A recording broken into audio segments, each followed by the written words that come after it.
Okay, my clock says that it's time. So let's get started. Welcome to the third day of the workshop. Today's sessions are themed as synthesis. And after starting the conversation with rather bleak perspective of how we still haven't figured out how to measure quality of the internet, and that maybe the previous attempts were futile. And after exploring different angles of where the quality may be and how to measure it, today we are going to look into concrete suggestions by several participants on how to start measuring network quality today in a way that would be meaningful for the end users. This may not be the final metric to measure it once and for all, but we hope that it will be useful in the following years, useful to make the experience of the end users better. We hopefully by after hearing all the presentations yesterday, the first day, everyone now has rich context so that we can continue with the fruitful and productive discussions. And since the theme is synthesis and not competition, we're not looking to pick the one method that is better than others, but rather maybe to consider how those different methods may support each other and coexist. So let me, I don't have much more to say. Well, actually I do. Logistically, this day will be slightly different from previous 2 days. We will have 2 sessions and not 4. And the last part of the last 2 hours of the workshop, after the break, we will be doing a short recap, and we will start discussion of what would be the next steps that we should take. We have 3 sessions with 1 hour at the end, I think. Do we? Okay. Yep, but you're right otherwise. All right. Well, thank you.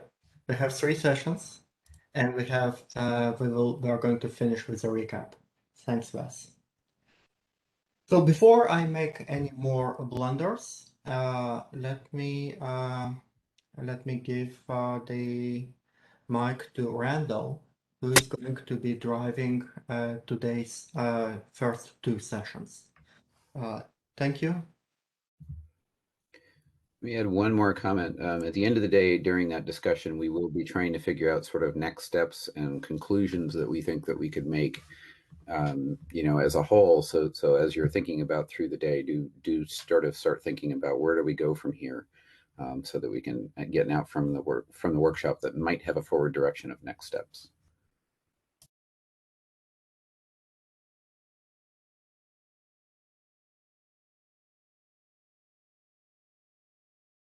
And the last reminder, let's try to utilize Slack as we did for the in-depth discussions, and leave the WebEx chat as the control plane so that our moderators will have easier time recognizing who's in queue and whom to call up next. Thank you, and now I'll read it out. Hi, can you all see the slides? Okay. Here's our agenda. Oh, first, I'm Randall Meyer. I'll be your chair. This is my first time, so please bear with me. Here's our agenda, and we will start with Sylvester. Yeah, Sorry. you can pronounce it like Okay. Yes. Okay, hello everyone. I'm presenting our work on incentive-based traffic management and quality of service measurements, work of several people. Please go to next slide. So what is traffic management? Traffic management consists of mechanisms controlling the congestion, and they can be in a way sorted by congestion duration from short to long. So for example, if you want to have very small delay for your packets, that's packets are short congestion, so you can solve that by IETF and scheduling. If you want to decrease the load on your network, for example, in the busy hour, you might need to change your uses policy and service level agreements, and there are all these algorithms in between, like resource sharing, congestion control, content adaptation, maybe also load balancing and admission control, and you need to dimension your network somehow.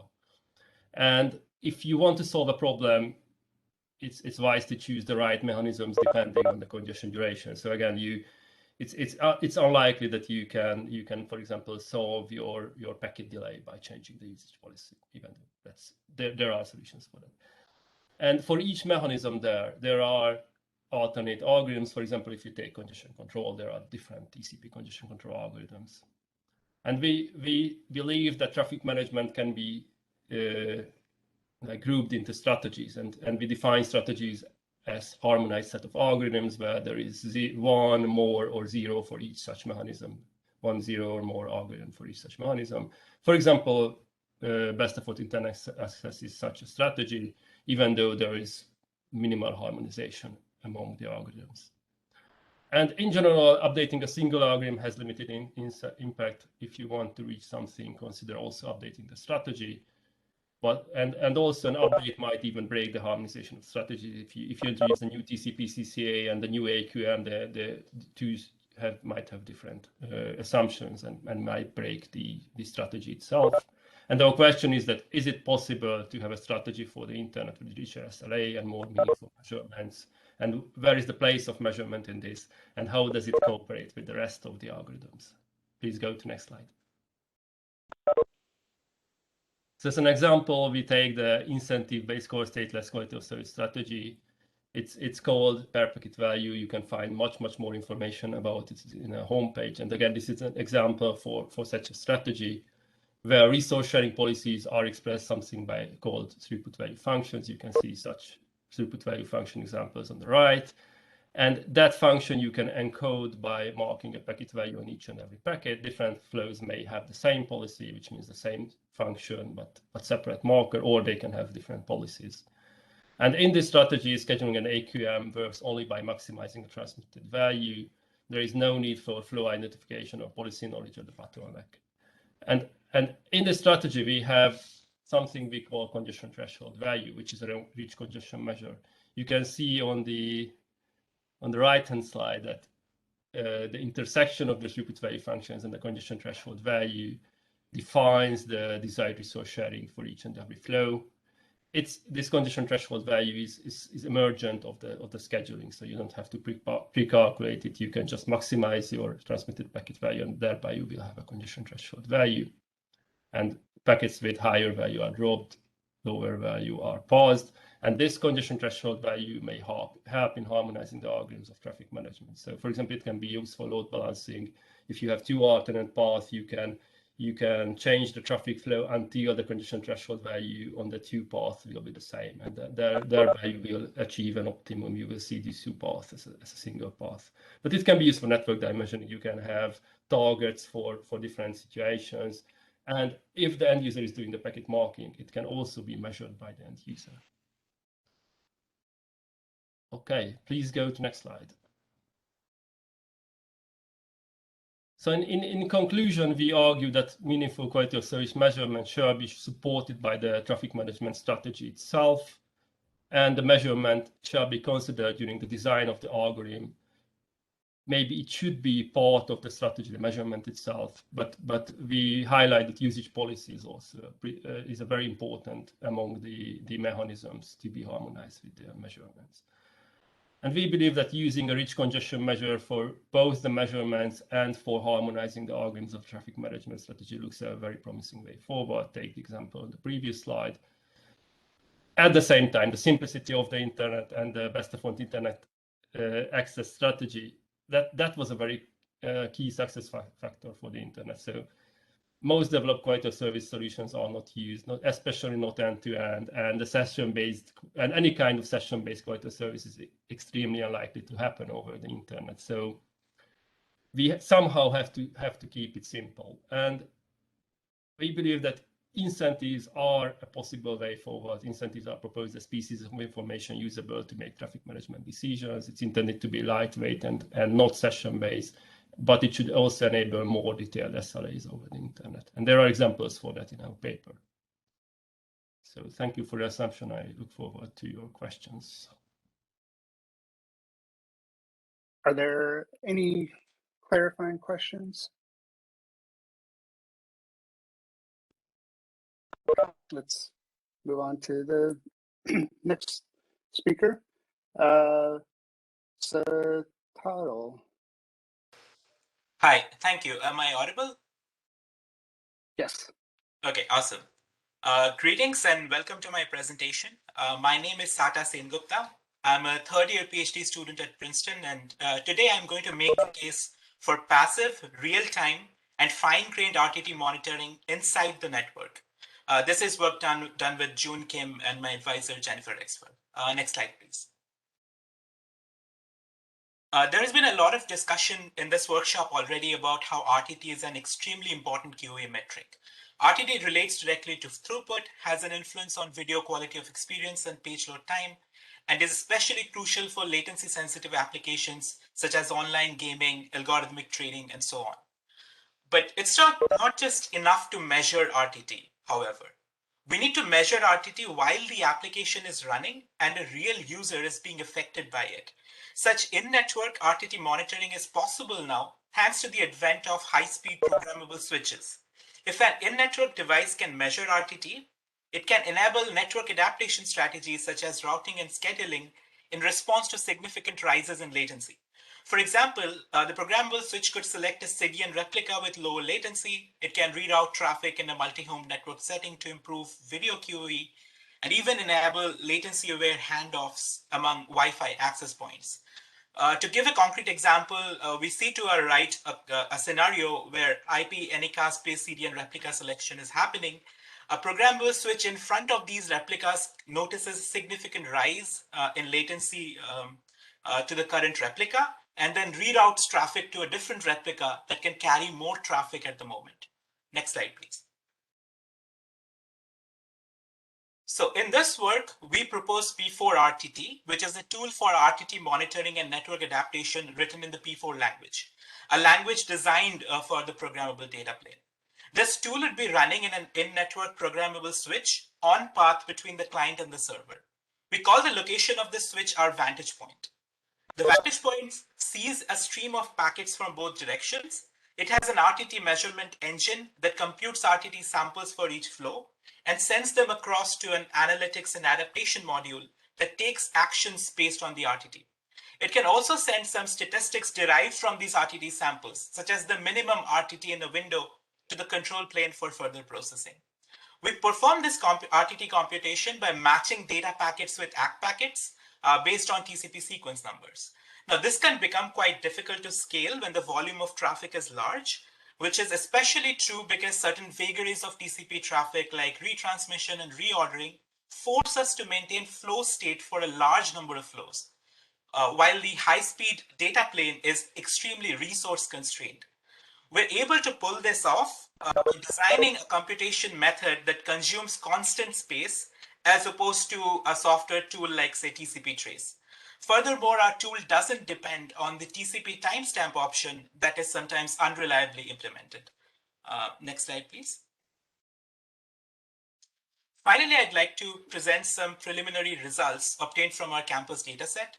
The dataset is anonymized, and this study has been approved by Princeton's IRB and PATR. We had thousands of packets per second going to and from host machines within Princeton to the external internet. We ran TCP dump on our vantage point close to the Princeton's gateway router. This gave us the ability to divide the total client to server RTT into two components, as you can see to your left, the internal leg and the external leg. The internal leg accounts for the fraction of the RTT that is due to the campus infrastructure, while the external leg accounts for RTT beyond Princeton's control. What you see on your plot to the right top is a comparison between wired and wireless RTTs in terms of how much the campus infrastructure contributes to the total RTT. We observed that for the 90th percentile RTT to YouTube, the wireless part of the network adds significantly more latency compared to its wired counterpart.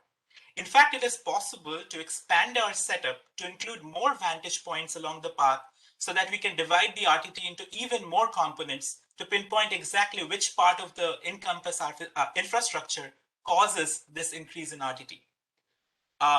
Now, to the bottom, we evaluate the accuracy of our tool under load. We compare accuracy against the software tool TCP trace, but for fair comparison, we limit TCP trace to order of one space. We implement a prototype in the P4 language and simulate it faithfully in Python for ease of conducting experiments. Early results indicate that P4 RTT is able to collect 98% of the samples collected by TCP trace const, despite several severe resource constraints. The distribution of RTTs is also similar, as you can see in the plot to your right bottom, implying there is no noticeable bias against smaller or higher RTTs. We wish to expand the study by deploying our prototype to our campus testbed, by testing some of the network adaptation strategies that I talked about, and by exploring the possibility of including quick traffic. I invite you all to take a look at our paper for more details, including a link to our campus testbed called P4 Campus. Thank you. Thank you. Are there any clarifying questions? Okay, let's move on then to the next speaker, Al Morton. Thank you. Thanks for inviting me, and thanks for listening today. So I stand before you as the person who literally terminated my wife's teaching session on Zoom by trying to finish the potatoes in the microwave oven. We all have things to learn. So I wanted to start out talking about the user's dream pipe. And it's been mentioned a few times here, but always available and sufficient capacity and so forth. But when we want to get that anywhere on Earth and without the qualifiers I listed above, it's a pipe dream. And we all need to work together, obviously, to accomplish that. One thing I did that I haven't seen many do is to consult a survey of users. One that I pulled out here was to try to find out what the users want. 2,500 users late in the UK. They want what they don't have. Everyone wants reliability. They want more capacity in rural areas. They want their ISP to bundle the security and privacy features they don't have. No mention of latency, though, probably because the guys in sweatpants in the basement aren't filling out surveys. Next slide, please. So we have a fundamental hierarchy of the metrics that we've previously standardized: fundamental, derived, single figure of merit. We have the 7 fundamental metrics that we don't want to forget about. There's another hierarchy there of singletons and samples and statistics, and we can use them to create derived metrics. The other derived metrics that we've done beyond delay variation and a packet delay variation and inter-packet delay variation, which compare 2 delays, are reliability and Matt Mathis's model-based metrics, some others, maximum IP layer capacity, which draws together loss, round-trip time, packet delay variation, and others to measure up to the megabits that ISPs advertise. So we need to structure when we standardize the metrics, and this is for everyone thinking ahead. We need to have the definitions and the workload definitions, stream definitions nailed down. But we also want some flexible parameters for those. Nail them down when we're actually doing the measurements. Reporting the results, we want to have the frame of reference that makes the interpretation easy, like the gauge on a tachometer. The RPM metric fits that pretty well. Every engine has a different red line. And figure of merit, these are combines many metrics into a single number, and it has the strengths and weaknesses, but people like that kind of simplicity. We have the objective interpretation of packet measurements, which is possible via subjective testing, and that's the ground truth. So any metric that has a ground truth is a better one, I think, and I'll try to push that forward. Next slide. So I want to wrap up with a couple of proposals, and the first one is a new derived metric, sort of new and shiny like the pipes above. It's the number of users supported on ISP access, and effectively, on gigabit access, we can easily see that the number of bits per second is greater than a single user consumes today. Advertisements are picking up on that. There are also benefits for latency and delay variation, but we need to define the standard user streams or the number of apps or app streams that can be supported. And maybe the new metrics over here we're defining looking at in this workshop can help with that.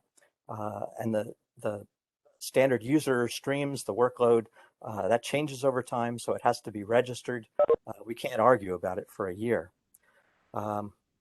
And finally, the old derived metrics, which users, again, pick up on the connectivity, availability, reliability. COVID-19 made this really clear to a lot of people that reliability is important, as when the house became the hub for everything. We have standards for point-to-point availability, reliability, and so forth, and always derived from loss. Measurement systems can they usually require connectivity to begin their work, but they need to set up, and when the measurement setup fails, that could be the most important info. So you want to derive that from your testing and make it available as well. So there's the old man hanging on a wire. Thank you for your attention. Are there any clarifying questions? That's a quick one. Do your metrics or proposals deal at all with the asymmetric nature of so many service lines, i.e., gigabit down, but only 30 up? I think, sure. When the applications only require a certain workload up and a different workload down, then that would be what we would be trying to emulate in an active measurement. Also, purely loss-based connectivity measurements reflect that as well. Mary, you have a clarifying question? Me? Yeah, I have a clarifying question. Al, when you said metrics with ground truth, I was confused a bit whether to interpret the ground truth as a metric that's grounded in some physical phenomenon, or whether ground truth, by ground truth you meant metric that's easy to explain and to relate to. If you can clarify, please. It's a combination of the first one, Omer, where you're grounded in a physical phenomenon, like the physical bit rate of a link, and you're trying to assure that you're actually getting that when you're asking for it.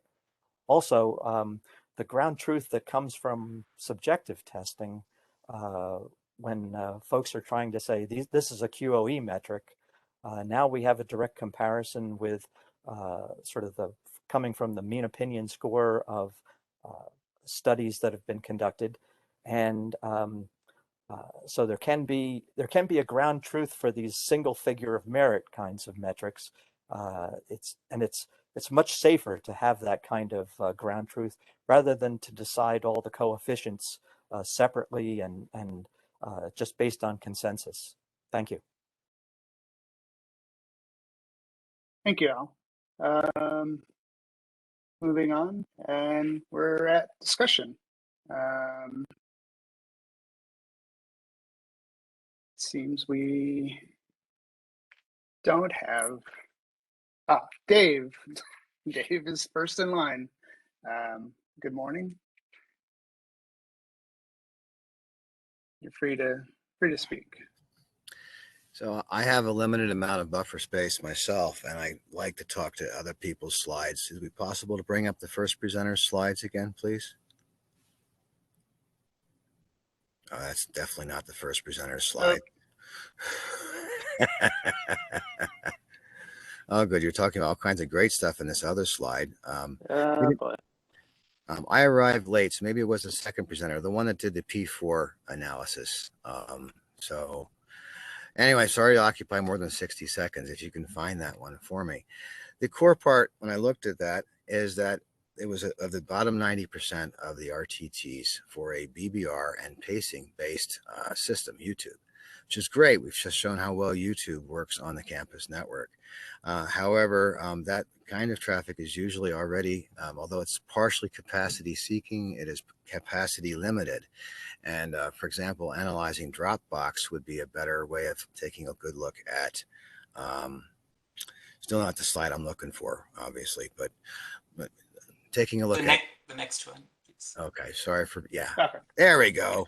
I love CDF plots. So my first question was, again, criticizing constructively, I hope, the use of YouTube for this analysis. However, you can continue to apply this to other sites, knowing that what the structure of their back end actually is, to see how well they're doing from your perspective. And I think that's very valuable. However, I make this comparison to this discovery of the cosmic background radiation. Throwing out the top 10% of the worst case samples is, I've always found that the world is more interesting if you look at the anomalies. And if you could repeat this exact same analysis, but throw out the bottom 90%, you might find some interesting anomalies and statistics that will help make everyone's internet experience better if we can find out what those anomalies really meant. That's all. Thank you, Dave. Next is Alex. Yes, I have a question to the first presenter, to Sylvester. And this concerns basically the incentive-based aspect, basically, in your talk. So one thing that I was wondering is basically, is this an incentive or is it really a priority? Or maybe another way to frame it is, who gets to assign the value of the incentive to packets? Basically, the threshold there, this looks pretty much like a priority. But would be good perhaps to clarify this, and depending on the answer, I'll have some follow-up questions. Can I answer you want- without using the queue, or? Yeah, how should so Sylvester, do you want to respond or? Yeah, if I can without using the queue. So Yeah. as the end user may be able to assign it, but then it has to be policed by whoever owns the resource. And in a good case, we demonstrated that you can do a way of packet marking when you take into account the priorities of the end user. So you can encode hierarchical resource sharing into this in some cases. But in a short answer, it could be the TCP. In fact, in the basic assumption is that the edge device in the network does it, and it can be a collaboration between these, and it can maintain hierarchy of resource sharing targets. Okay. Yeah, because so this sounds to me really more like a priority, and I'm wondering actually why you call it incentive-based. I think basically as an incentive-based, it's well one thought in my mind is it's very easy for a user of an application to always ask, well, I want to get the highest priority, I want to get the best service, I want to get the biggest priority. But an incentive is basically, well, what are you willing to give me in exchange, right? So basically this brings up the question, for instance, for monetization, for instance. But I think basically you say this would come through a policing plane, that would not come directly through that scheme. Sorry, to we clarify, should. It's okay. Okay. We'll go back to the I queue. answer in the Slack. Vidi, you're next. Hi, I have a question to the second presenter.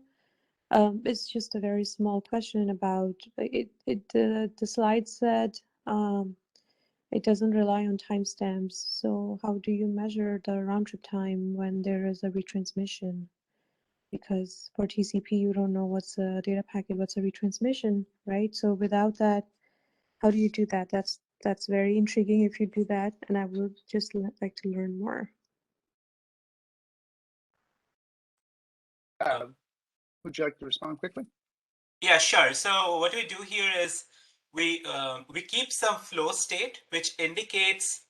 So the flow state tells us whenever there is retransmission essentially. So we know the left and the right bounds of what is the valid measurement range for traffic that is going on right now. I'm happy to talk to you offline more about this. There is more details in the paper as well. Thank you. Thank you. Gory, you're next.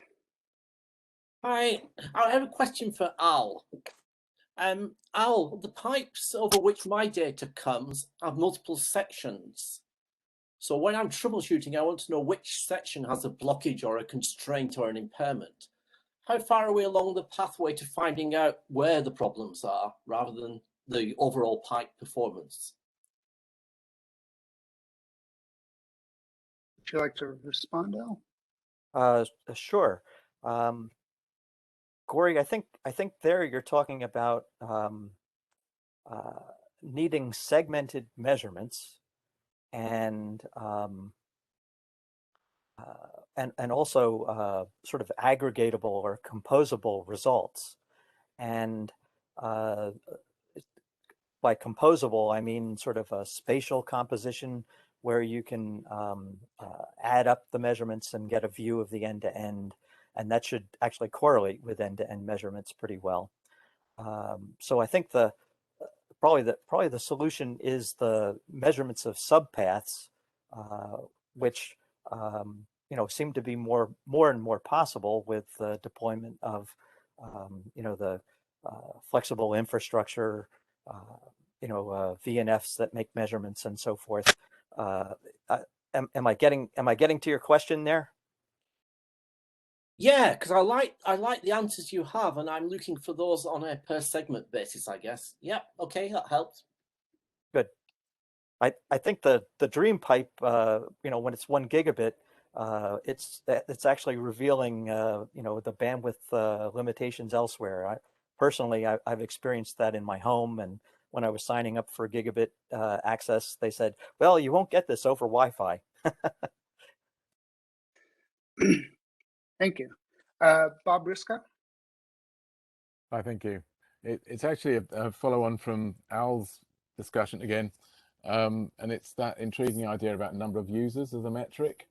Clearly very difficult, but I'm going to make it even more difficult because it triggered something in my mind that I've always been slightly angry. Well, I'm slightly angry always anyway, but about the fact that we get a carved out bit of a shared medium sold to each user, and where there's a shared medium, there's usually a lot of the other, say like on a cable network, a lot of the other channels are actually unused, and you could be getting more usage or more capacity for one of the users if only they weren't sold this pipe.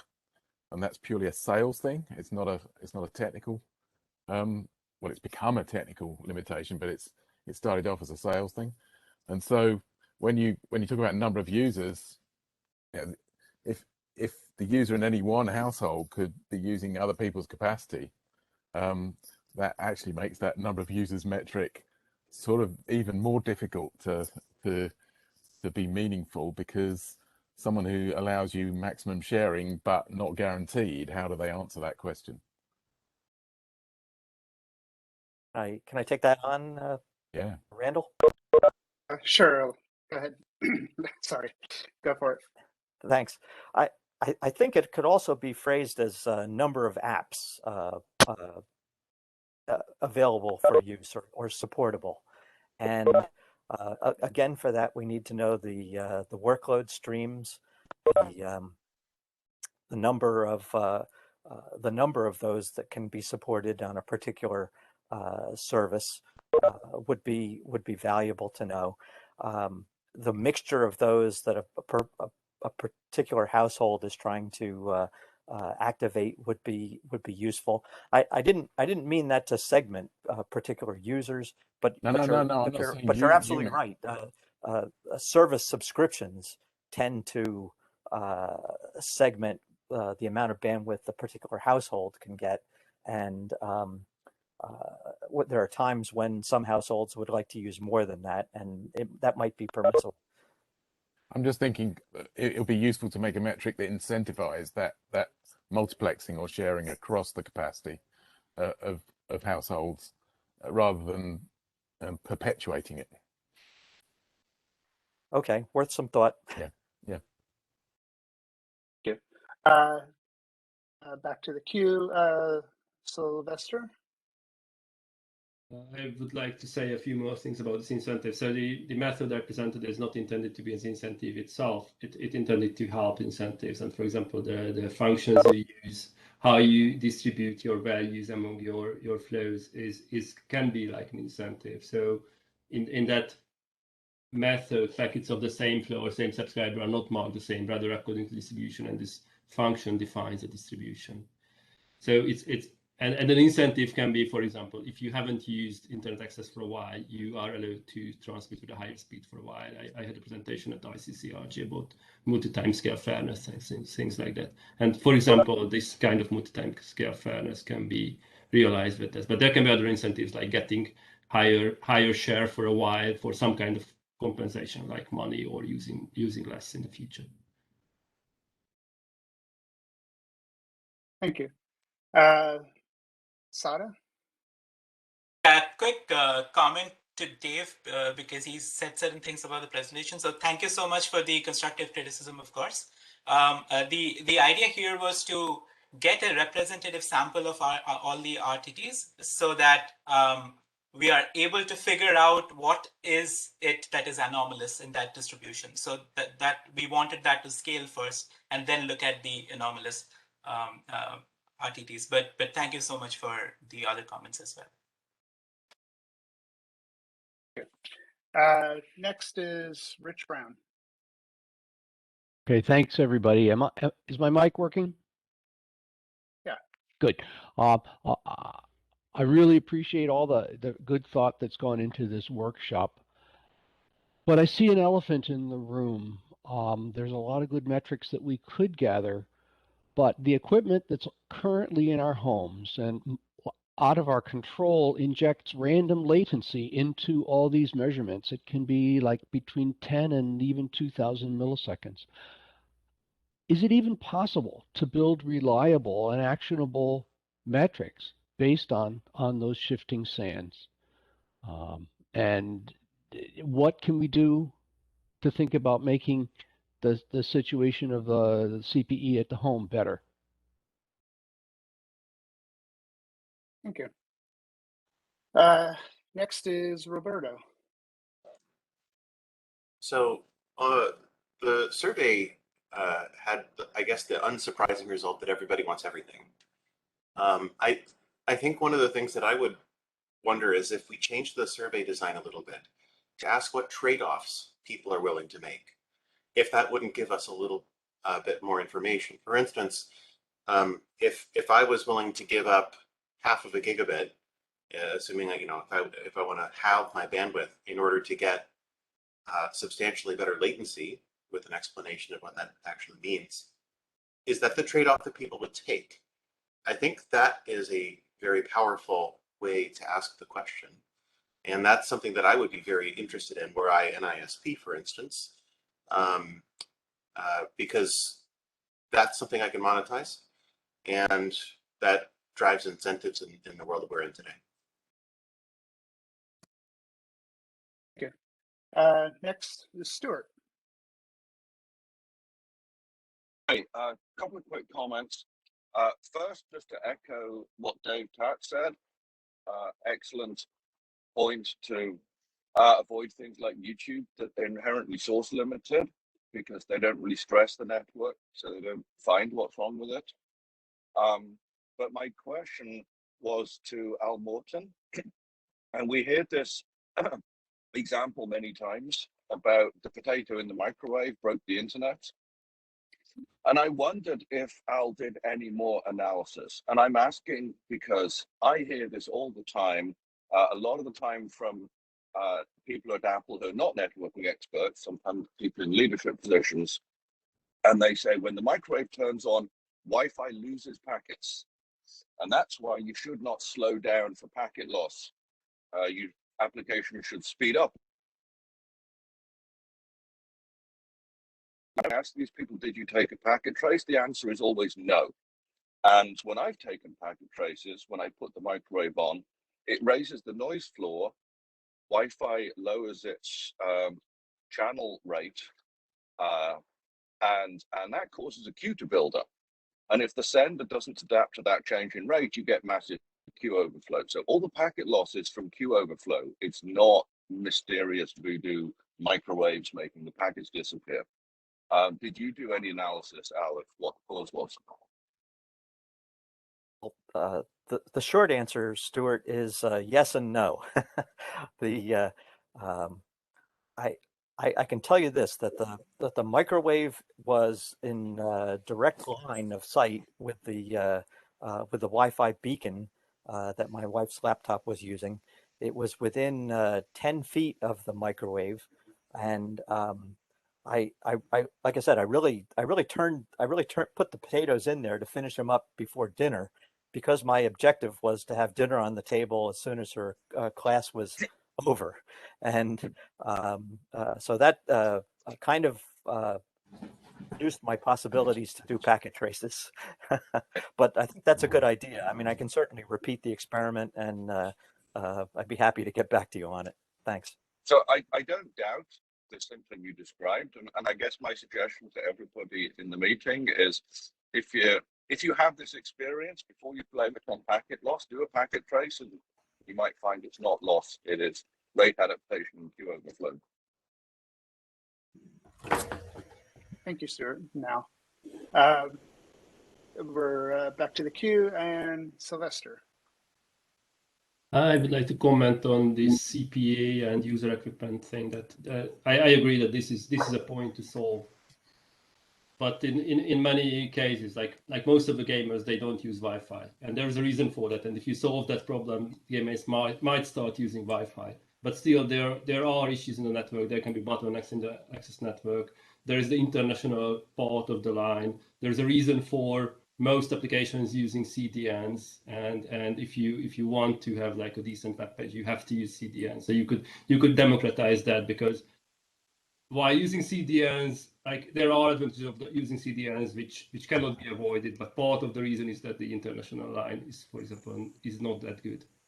So look for, I disagree with looking at only at the CPA and the UE. I agree with also looking there. Thank you. Next is Jonah. Thank you. I will have two comments. The first one is Al's position paper. I really enjoyed reading the draft, Al. Thank you for writing it up. And I think that it's actually, I enjoyed it because I think it's asking, I don't think it proposes anything strong. I'm not sure that you would argue it is, but it asks the right questions, I think, and it consolidates a number of things.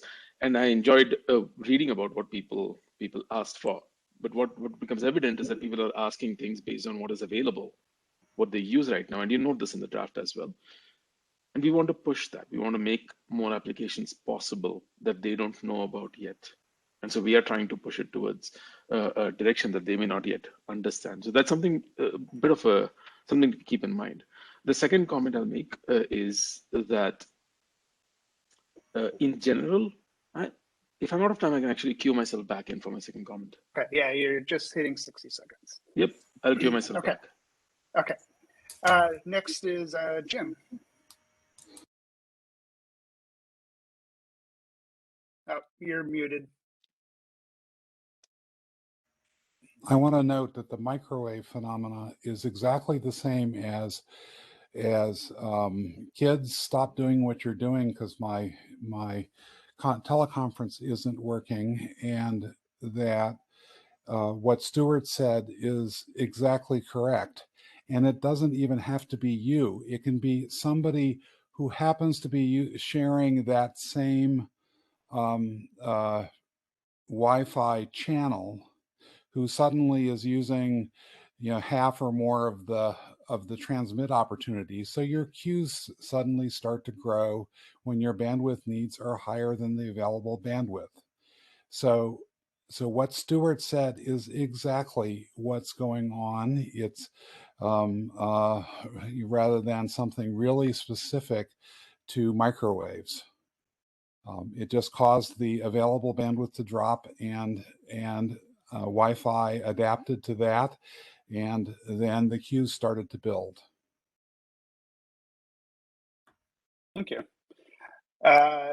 Next is Gino. Yeah, I just had a couple of comments on what Roberto and others have said. Obviously, there's always a trade-off on latency versus bandwidth when you do it outside of hardware acceleration. That exists in the retail market today. You want a gaming router that doesn't do a trade-off, you'll pay $1,000. That's there. You can go buy it. In the CSP space, it's a different story. You can't sell a $1,000 router to a CSP in the home. There's no business case for that. So there is a trade-off. Maybe it's 10, 20% on the low-end socks. Maybe it's 40 to 50% of your bandwidth. But it's there, and consumers are willing to accept that. I see that today around the world with many carriers and many end users. And you're right, gamers do know Ethernet is best, but a lot of them are still using Wi-Fi. In fact, on a lot of consoles, Nintendo and whatnot, there is only Wi-Fi. If you play competitively, you still have to use Wi-Fi. You have no choice around that. And in terms of the potato, I love the potato. That's going to be the quote of this workshop. There are CPs and chipset that can detect very accurately non-802.11 spectrum users, microwave BB monitors. And again, the issue is cost. We've tried selling that. We tried deploying that. It does exist, but it's really hard to make a business case for a CSP when they invest that kind of stuff. So it's kind of relegated to the retail market. Thank you. Back to John. Thank you, Randall. So my this is a high-level thought, and I'm not going to be able to do a great job of articulating it very precisely in 1 minute, but I'm going to try anyways, and I'm going to flounder a little bit. I hear this thing, and Stewart said this, but I'm not going to put you under the bus here, Stewart, but I'm going to disagree with you just a little bit about saying that something is wrong with the network. I don't think things are wrong with the network. There are things that make the network less useful in particular ways. And I do want to try and shift this notion that I mean, 30 years ago the network was used for certain things and it was fine for those things. Today we use it for other things, and it's good for those things and not so good for some other things. But thinking about that something is as being wrong with the network suggests that you have an idealized view of the network, and maybe that's worthy of chasing. Maybe that's good to chase. However, as we understand, users aren't going to be chasing that necessarily. The reason we like gamers are because we tend to be more aligned there. Gamers are trying to really do a good job of trying to go closer and closer to the network engineer's view of the network, because they are trying to minimize latency at the scales that we care to minimize them. And we enjoy that. And that's why we like gamers as an example, a good user for this. But I want to urge us to think about what the current network or a property in the network, say delay or whatever it is, makes difficult and makes for poor quality of end user experience. Because ultimately, I think that is what drives adoption. And I think that's what ultimately we care about. A network is only as useful as its use.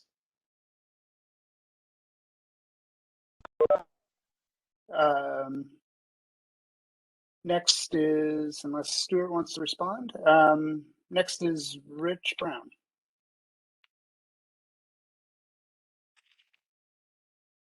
Okay, I wanted to respond that Jonah was saying the network's not broken.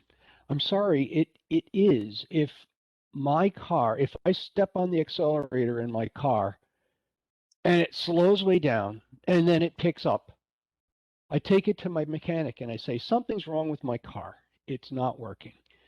If I start to dump a lot of data into the network through my router and the latency goes to pieces, my router is broken.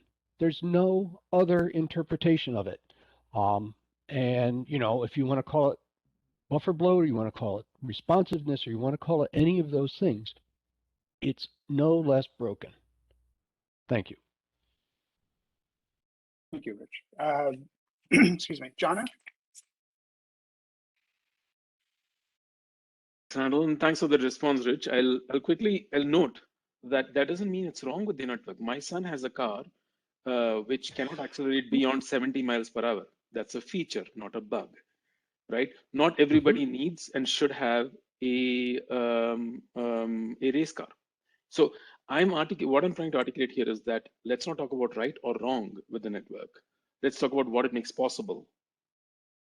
That's the more interesting thing. As a network engineer, I think that we all betray our origins as network engineers when we start talking about, hey, that latency just went up, therefore it's bad.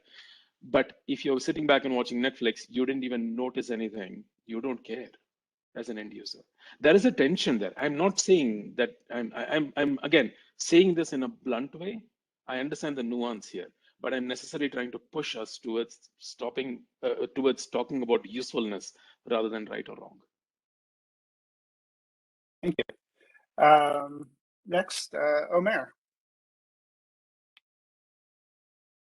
I have a comment. So Rich, thanks for joining and thanks for provoking healthy discussion. But I want to use your comment as a trampoline to pivot a little bit, and please don't take it as any kind of argumentation or anything like that. I'm just trying to extend it a bit. So a consumer believes that if they do something and it doesn't work, it's not working. A physicist says that, well, if you dump CO2 into atmosphere, the climate will change. This is how systems work. Climate is not broken. But consumer is looking at their world. And the question here is not so much of whether consumer thinks that it's broken. Yes, consumer will think it's broken. Question is, how much money will they put onto it? And will they put enough money so that people like China will be able to scale up manufacturing to a way where it will be sustainable to deliver the advanced solutions which are available in the enterprise market to the customers. As a reminder, an hour of work of support engineer of an enterprise company costs probably more. Not only how much manufacturer will see profit from the device, more than the entire cost of the device, including packaging, shipping, what's not. So it's not about whether it's broken or not. We can argue about absolutes, and probably we should not argue about that. It's endless.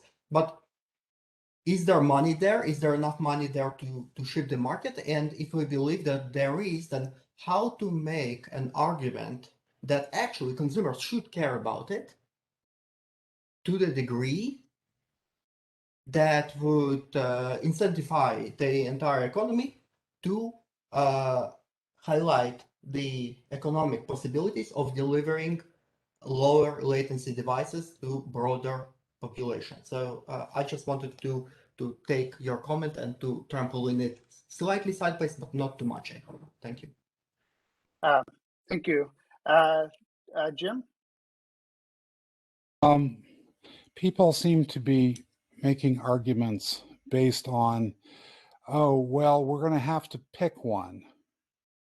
And courtesy of the work that Toki and Dave has done and that Jonathan Fawkes has brought to market, there's a counterexample. You can have your cake and eat it too. If you haven't played with one of Jonathan's routers, you should. If you're an open source guy, go run OpenWrt on several of the Wi-Fi chips that are in the market. So I don't believe it's a good argument to say, oh, we're going to have to, we need to pick because it isn't possible to solve this problem. We have the counterexample. Thank you, Jim. Rich Brown. So Jim sort of stole my thunder. I give away a few percent of bandwidth on my OpenWRT router to get nice, stable, low bandwidth. Omer, you're exactly right that there is an economic trade-off, and I am hoping that we can come up with a way to give vendors, service providers, as well as hardware manufacturers, an incentive to put in FQCODL or Cake or Pi or any of these technologies, so that, because I want all their customers to call them and tell them their equipment, I'm going to use the word broken again, their equipment doesn't behave well, and they could fix it, and we have a known solution. That's all. Thanks. Thank you, Rich. Dave. I don't want to jump on that one, but I wanted to talk about a use of language that has crept throughout our language in this discussion. It's the word consumer. Because most of us are working from home, we're actually producing things. We are actually contributing to the economy. If we were just consuming, the economy would have collapsed and everyone starved to death. So I've tried to switch to using a different term, netizen, where we are interacting with the world through the internet and still part of the world. And if we thought about enabling netizens to participate in this world, I would hope that we would see more actionable items. I'm not going to touch upon the previous two comments on this plus Q. Thank you. Thank you, Dave. Rich Brown. No, that was just a question, or a +1 for Omer. Oh, okay. Okay, sorry. Jim.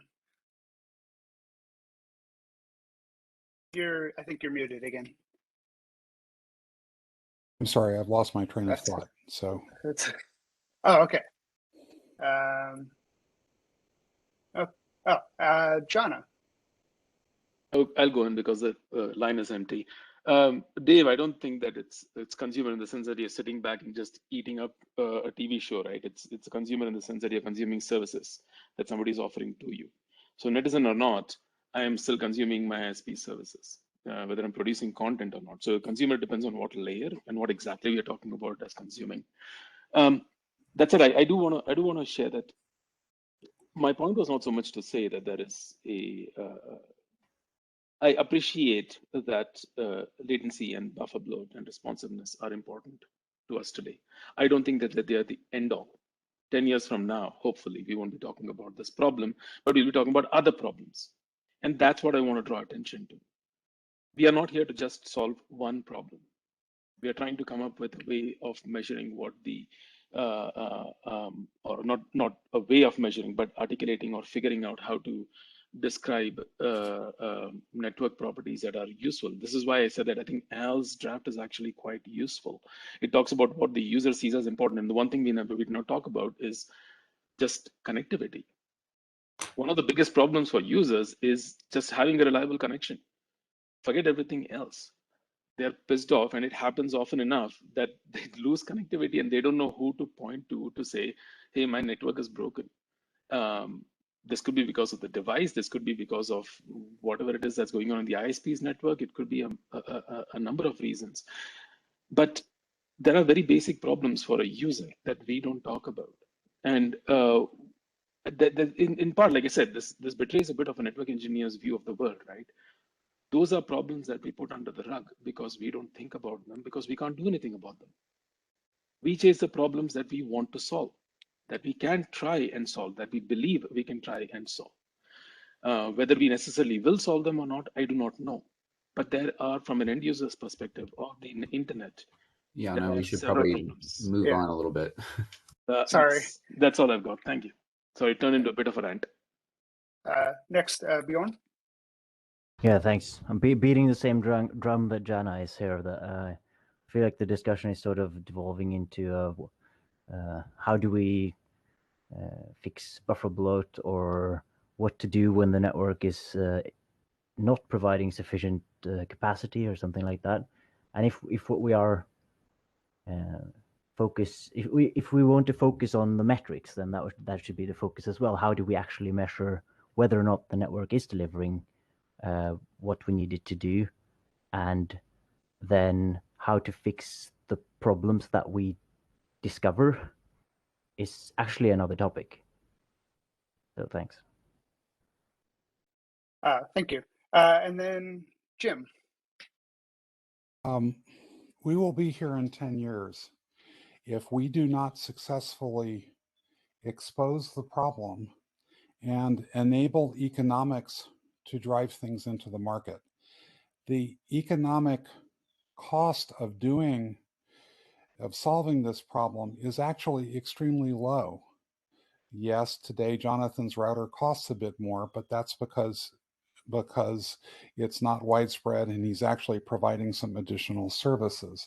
But the actual incremental cost can and should be effectively zero. It's almost entirely software in these devices. So again, we have to expose the problem to the world, point some fingers, shame some people, and enable people to vote with their dollars. Thank you, Jim. And that's the end of this discussion. So now we move on. We're mostly on time. And next we have,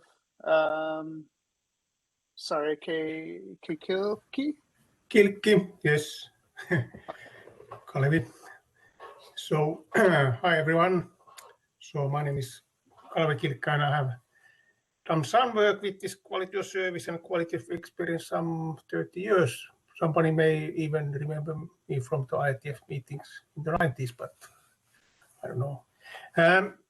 Okay, the point here is that I'm actually proposing something similar that Sylvester actually proposed in the first presentation today, that I think that it would be very good idea to somehow change the mindset of quality of service. This is, of course, this is very ambitious proposal, but and also, okay, I start with the remark that actually I have already presented this in 1997 in some IETF meeting, so it is quite in a way old idea.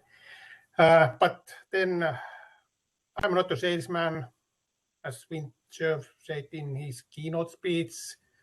Also, engineers should be also some kind of salesman. I have not really been that.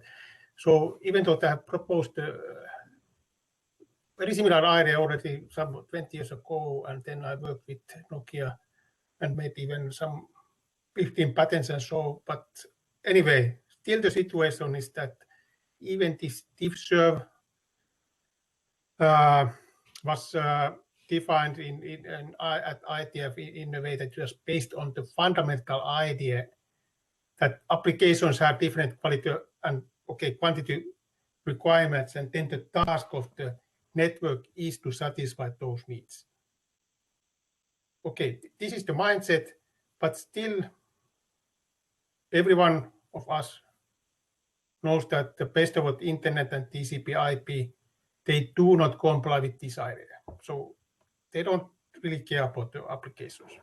So in a way, my proposal here is to build something that is somehow more robust than best of what, but still something that is based on the best of what model as such, and just forget all of the application requirements, except in some, maybe in some very specific cases. So what could be more robust? Okay, the second slides, please. Yes, thanks. So I'm now calling it this incentive-based quality of service. So in general, I think that it's a much better idea than relying on the satisfaction of specific quality requirements to build mechanisms that really create incentives for the application and users to behave in a way that is beneficial for all during the congestion. Of course, that means this adaptation to the situation. Now, of course, TCP/IP in a way is responsible for that, but that is of course it's also somewhat not so robust model because it's up to the application and users to implement those TCP/IP mechanisms. So, and then in this idea or model or mindset, the users and the application are totally free to use the network and the mechanisms as they wish. So that is the optimal case.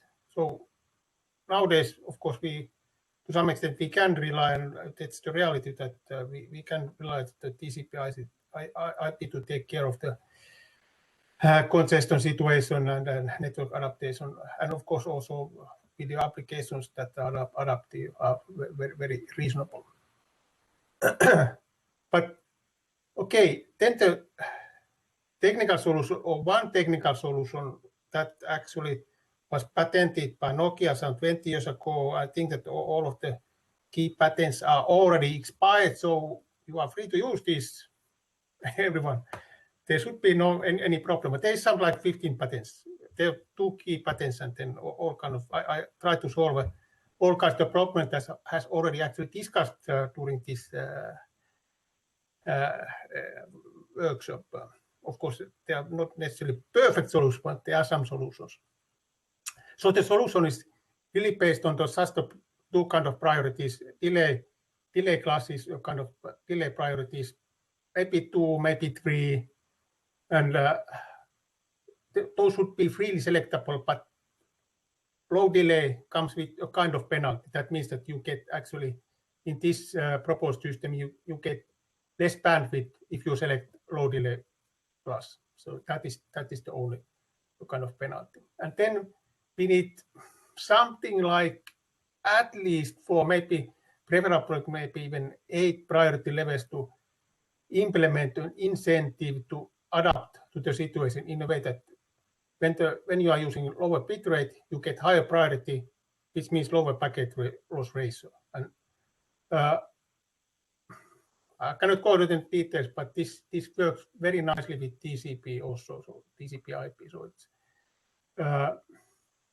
but the main point is that there need to be some incentive, and that is the principle is similar to what Sylvester proposed also, that the decision to reject packets should be based on the innovative to the value of the packet.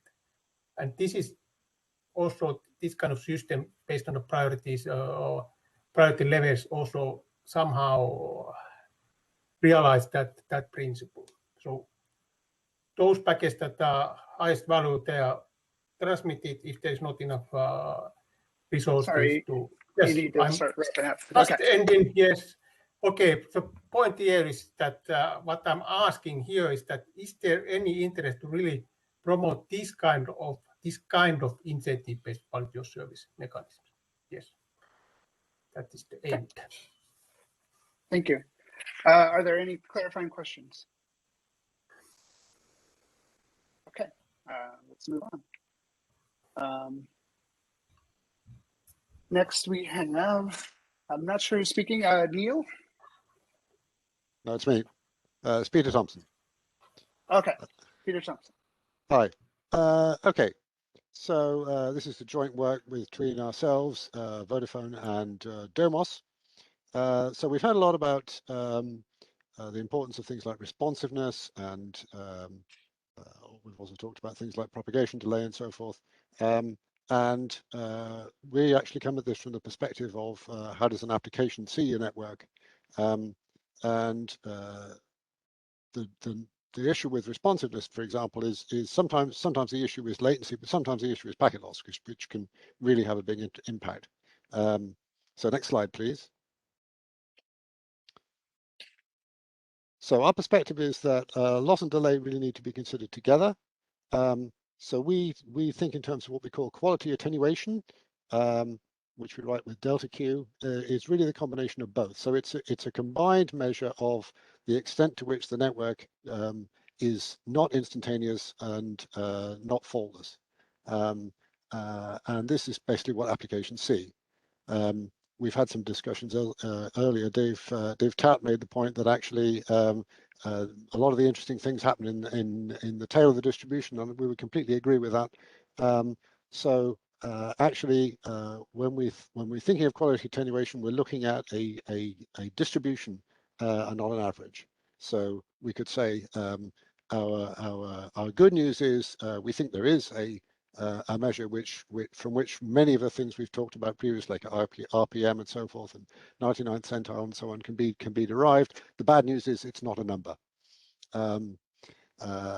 But the reason you need a whole distribution is different applications on their protocols are sensitive to different aspects of this. Any single moment or centile that you pick will not be universally applicable. The other advantage of looking at things this way is you can specify a bound on how bad this attenuation can be. In the picture on the right, it's the blue curve, and if you measure it, we'll talk about measuring it in just a second, and you can see that the probability of getting everything arriving sooner than you needed them to, then you know you're doing better than you needed to, and you have a test for what constitutes good enough. Okay, can we have the next slide, please? One interjection. Somebody has an open microphone. Please, I would like to ask everyone but the speaker to mute. Thank you. Okay, so the way we measure this is to basically get one-way delay timings from one point to another, but using different packet sizes.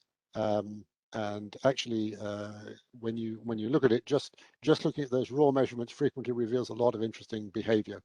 But what we can also do, if you take data like that and you sort it by size, you can actually decompose this into some useful components. So if for each size bucket, you will get some packets that have the minimum delay for that size, and you do a regression through them, you can extrapolate that to what would be the delay of a hypothetically zero-size packet. And we call that component G. It's a kind of geographic delay. It's basically like the propagation delay that was spoken about on the first day. And then the extent to which bigger packets take longer than that is something we call S, the serialization delay. That's obviously a function from packet size to an additional delay. Quite often that's roughly linear. And when we subtract those two factors, what we're left with is what we call the variable delay. The serialization delay and the geographic delay are essentially statically determined. They're functions of the layout and the technology of the network. They change relatively slowly. You notice when we measure this kind of thing, we notice shifts in G, for example, tell us about route changes in the network, stuff like that. Changes in S might tell us that a route now has a different number of hops than what it had previously. So you can pick up a lot of phenomena from this data. But the contention effects are basically pushed into the variable component, where we could look at the distribution and the tail, and that tells us a lot about what's happening with queuing at some bottleneck point. Okay, next slide, please. Okay, so this I forget who said it now, but somebody was arguing that what we needed is a composable measure, and this is one. This quality attenuation is a thing a bit like noise. It's something which adds up as you go along the digital delivery chain in either direction. It accumulates, and what you get end to end is the appropriate sum of what you get in the individual segments, and that's also true of the individual components. So this provides a method for being able to, as Al Morton was asking for, being able to localize where issues occur. You can see if the end-to-end quality attenuation is bad, you can see where that came from. And by decomposing it into these different parts, you can also see what that was. You get a lot of insight into what that was due to. So this is a measure that you can process to extract a lot of the single value metrics that we've talked about already, but which actually contains a lot more information. and we've used this in a number of contexts that always reveal interesting things that you didn't know. And certainly, for example, shows clear differences between the performance of different kinds of access technologies, and can give a lot of information about Wi-Fi. For example, Domos have used this, looking into the behavior of Wi-Fi systems. Okay, that was basically what I had to say. I hope there are some clarifying questions to pick up the things that I meant to say and forgot. And otherwise, I look forward to the discussion. Thank you. Thank you, Peter. Are there any clarifying questions? Wes. Yeah, really quickly. So I like the approach. Do you try and take into account the fact that routing switches and anycast and things like that can cause issues with your measurements over time?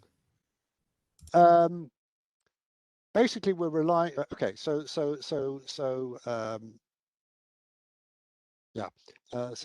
we're relying. But okay, generally speaking, we do these measurements by injecting a low rate stream of test packets with appropriate randomness, so that they appropriately sample what we want.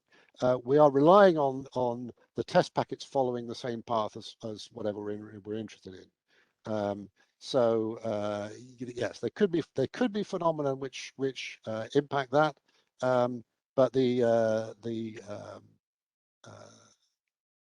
what the measurement will show you is that there's something, you're missing something, right? You'll see weird behavior, and then you can start drilling down to where is that happening and what's it due to.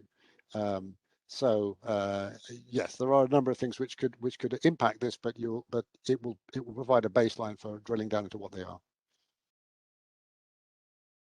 Okay. Thank you. Moving on to, I'm not sure who's speaking. Is it Mingri? Yeah, Mingri here. Okay. Am I okay? Yes. Yeah. Okay, thank you. Hello, I'm Mingri, a first-year master student from University of Nebraska-Lincoln, and this is the collaboration work from VD at Apple and Li Song at the University of Nebraska-Lincoln. I'm going to talk about our work, user perceived latency to measure congestion control algorithms. Next slide, please. Okay, thank you. CCAs is an important component of transport protocols, such as the TCP. It's usually measured and evaluated using metrics such as the throughput, RTT fairness, and while these metrics are important for network operators, they are not sufficient to describe the latency experienced by the users. Most CCAs use RTT to evaluate delay performance. The RTT of TCP is usually defined as the time from the departure of TCP data to arrival of TCP ACK. RTT measures the delay inside the network.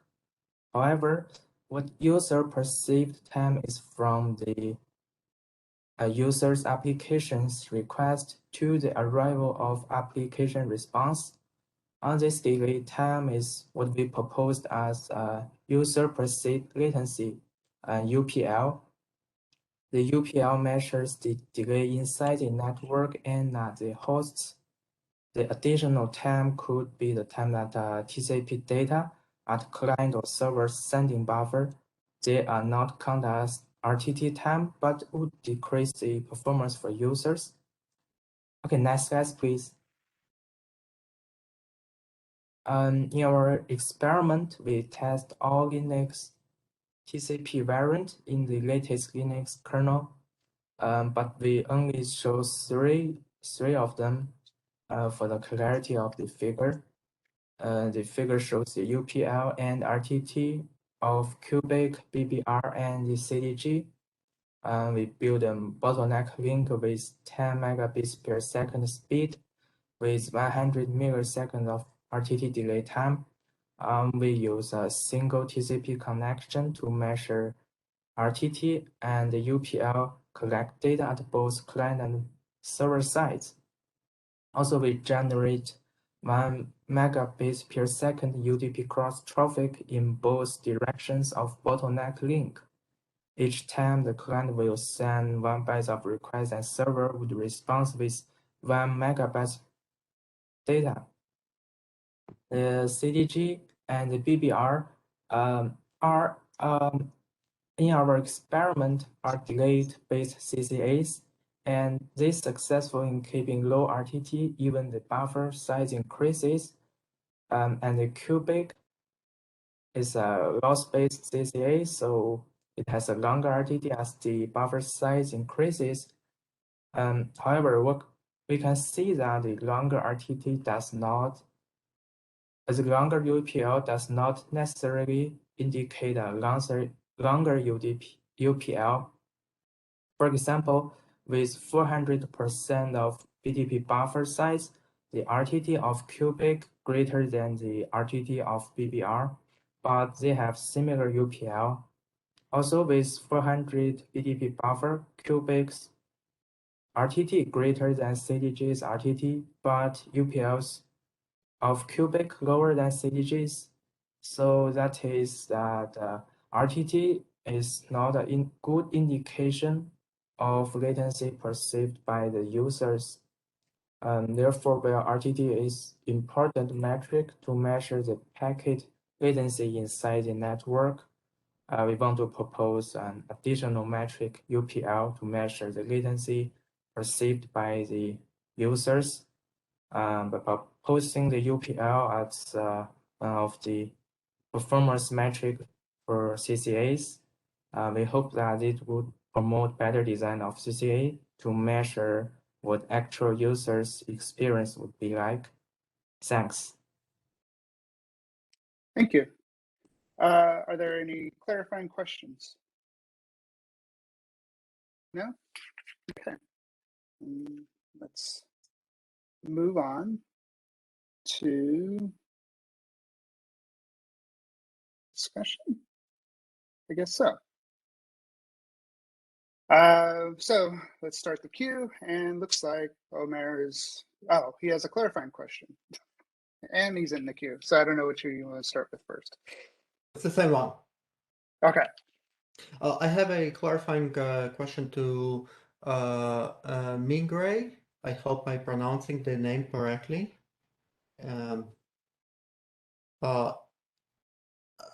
My understanding is that UPL is somewhat equivalent to the what's so-called responsiveness, but it is basically inverse of responsiveness. And to that degree, what mechanisms have you used to measure the user part of the perceived latency? Was it HTTP client server? Was it some kind of binary transfer? And to that degree, well, another question that I have, and feel free to ignore it if not enough time, is have you seen effects of using rack TLP on the UPL? Thank you. Okay, thank you. How we measures UPL? So in our experiment, we measure the UPL in the application. We not measures at the TCP layer. So we know what is the request, what is the response. And but which application is that? We write a new application. This very small client and server with only socket system call. So it's basically a transfer of a buffer. Buffer? You mean how we? Anyway, let's take it offline. Sorry about that. And did you have a chance to experiment with TCP rack TLP? in addition to the congestion controls? I'm just curious. Yes, the environment we use is MiniNet, so we have delay time, the delay, the parameters, and also the buffer size, and we also can change the request size and and response size, but it does not. It always indicate that the UPL is different from RTT. Thank you very much. Thank you. Thank you. So first in the queue, I think, is Dave, and I think I have your slide. Yes, thank you very much for letting me point to that. I wrote out what I'm going to say so I can fit it in 60 seconds. So everyone here knows I'm a proponent of fair flow queuing, and I think that alone can solve a huge percentage of the problems we've observed in a multi-user home. That once you have enough bandwidth, you need better bandwidth. When it comes to this incentive-based QoS concept and the development of the smart queue management and ultimately the Sched cake thing, and analysis of hundreds of third-party QoS systems and bandwidth management systems, we ended up settling on a very simple structure. We settled on 3 tiers of access, or 4 mirroring Wi-Fi. They were priority, meaning voice and video conferencing, best effort, and background. And we assigned, because we're doing good queue management, we assign them a fixed maximum of bandwidth relative to other stuff. And that seems to be working pretty well. We're seeing things like tunneled voice cellular traffic using those markings and getting 0 loss and nearly 0 delay and so on. And we've made those statistics visible to the users. And I think that one of the most important things is making good statistics of some sort visible to the users.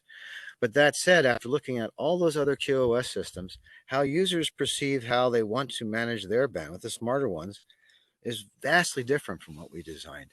And getting to where we can express our stuff, any level of stuff we're trying to describe to them, in a way that people will now understand is really, really important. That's it. I'm going to paste a link to those statistics in the chat. Slack. Next is Ahmed.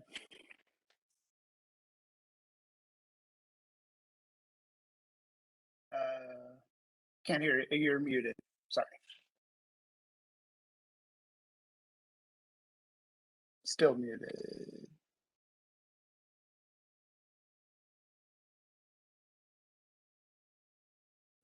Maybe we should move on to Alex until Ahmed gets set.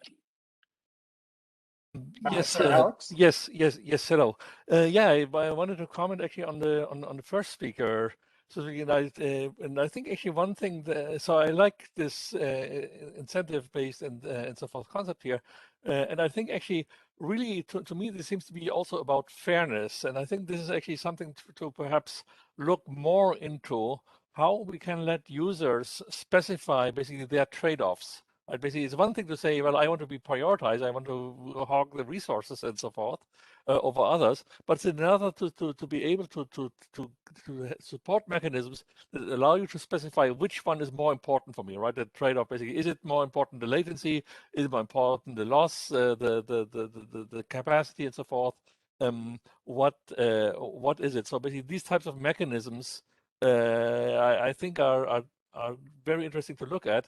One question perhaps, or perhaps one thought is also how users could indicate this. Basically, if we want this to happen dynamically and so forth, basically does this require potentially also ways of signaling where you would put these types of trade-offs, because allowing to do this basically makes things inherently fair.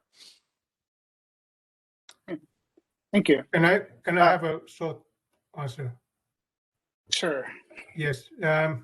So yeah, I agree absolutely, and we really did consider this issue also some 20 years ago and have some solution, but in the proposal that I and we made Nokia was that in principle the user is and the application is free to mark the packet as they wish, and then in a way somehow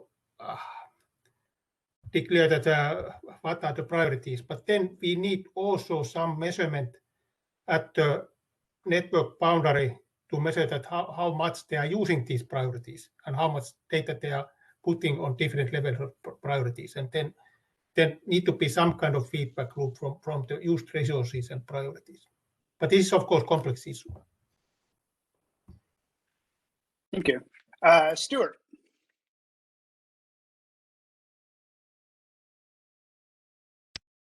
Sorry, I was looking for the unmute button.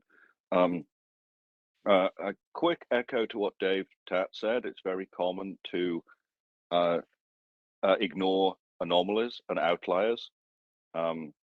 But actually looking at the outliers is actually most interesting because that's what makes the video call fail. I had a question about the graph, and I don't know the slide number, unfortunately. It was the one that showed the base speed of light latency S, the geographic latency. And that graph seemed to show that the geographic delay is dominant. The serial, no, go back. That's the right graph. Oh, sorry. You had it. Okay. Yeah, that one. Okay. The G is dominant. Serialization delay becomes dominant for large things, and the variable bit is negligible. And I'm wondering how you measured that, because that's how we'd like the network to work if there were no buffer bloat. But in reality, in all the measurements we take, V is 10 or 100 times bigger than S and G. Should I respond to that or Q?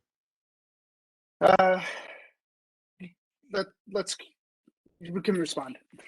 Okay, so this graph is just kind of illustrative, and you know, Stuart's absolutely right. The thing that the constant investment in higher rate serialization technologies has done has basically to be pretty much eliminate the serialization delay.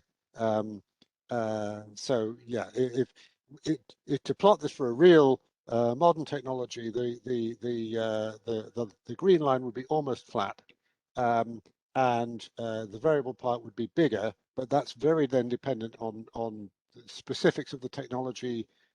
Things like cable and Wi-Fi with shared media are very different from things like DSL, where you have dedicated media, and the geographic delay though is still significant. That doesn't go away as the bit rates have gone up. The speed of light hasn't improved. So yeah, I would agree. G and V are the mostly dominant factors now. Thank you. Can't figure this out. Ahmed, are you in queue again? Yes, I am. Okay. Just with regards to the hello, can you hear me? Yep. Okay, Anna. With regards to the user perceived latency to measure CCA, congestion control algorithms, I don't understand why an application needs to know about congestion algorithms and measuring it. The other thing is, from a user perceived latency, it's about the application and really the server delay, the delay in the server and being able to serve the client or the request has to come into play to give a reflective user experience on that particular application. So I think WS shouldn't be about the window size of the response of the application server. It must also include the server's ability to access a database, search, blah blah blah blah blah blah. Okay, thank you. Sorry, Sylvester, I totally missed your spot in the queue. I apologize. No problem.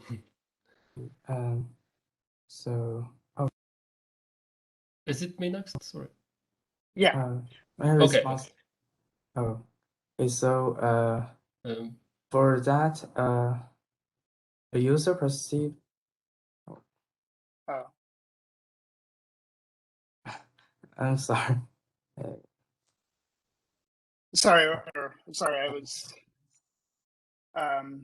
I was going to go to Sylvester next, but you can go after, or go ahead, Migiri, and then we'll go to Sylvester. Sorry.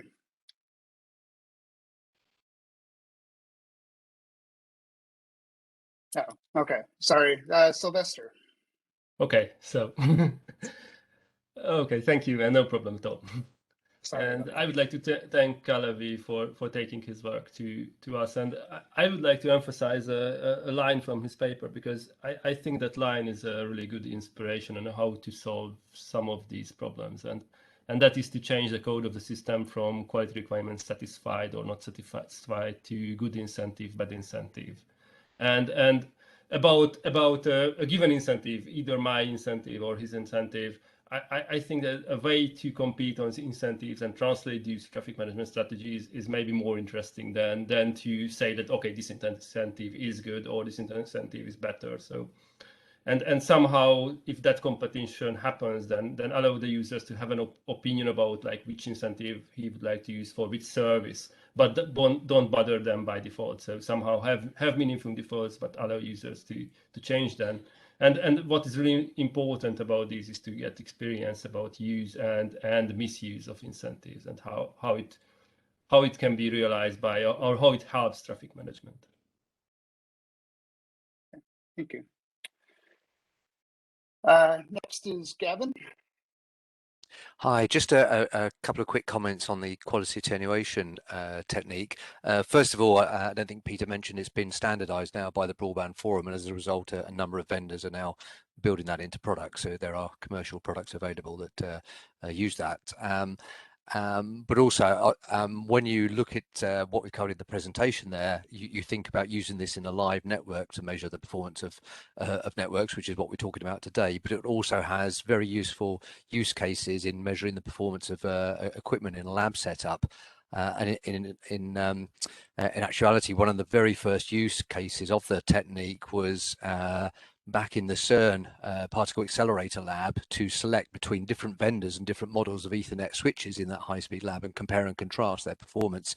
And I think increasingly with modern networks, as we're building them out of software and virtualized network functions, we've seen a huge variation in the implementation performance of those virtual network functions, particularly under load and different conditions. And that's where we've quality attenuation in a lab environment is particularly useful. We've used it for low latency DOCSIS and virtual BNGs and a bunch of other scenarios in the lab. So just wanted to mention it's not just about live network deployment. You can use this in the design and architecture and supply chain evaluation phase as well. Thank you. Brandon. Yeah, in terms of TCP RTT not being representative of QoE or transport RTT in general, that's not particularly surprising given that transport RTT measurements don't incorporate the impact of retransmissions. So you're looking at more at a delivery rate, you're getting more of an estimate of throughput, not goodput. In terms of buffer bloat, I see this is something that continues to come up in this meeting. I think it's interesting. I'm curious if folks have an idea, or if there are data sets where people have looked at 4-access links in residential networks. How often is the propagation, or is the RTT that a user would observe significantly greater than the minimum RTT, meaning that there's some sort of standing queue at the user's access link? Because given the way, given modern web traffic's workloads, I'd be surprised if it's constantly building up queues, and it's kind of comes up to, is buffer bloat a significant problem for a lot of different types of traffic? Thank you. Omer?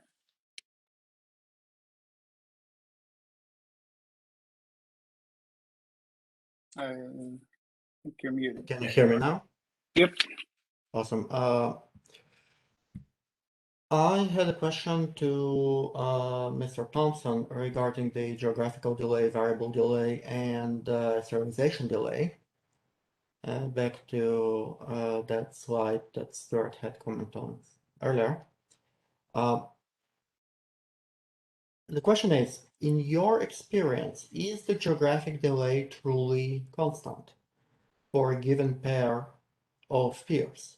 The reason I'm asking is that in my experience, most recently working in traffic in Facebook, the routes change quite frequently, at least a couple of times a day, when the ISPs are running out of budget for their transit agreements and they're switching to the next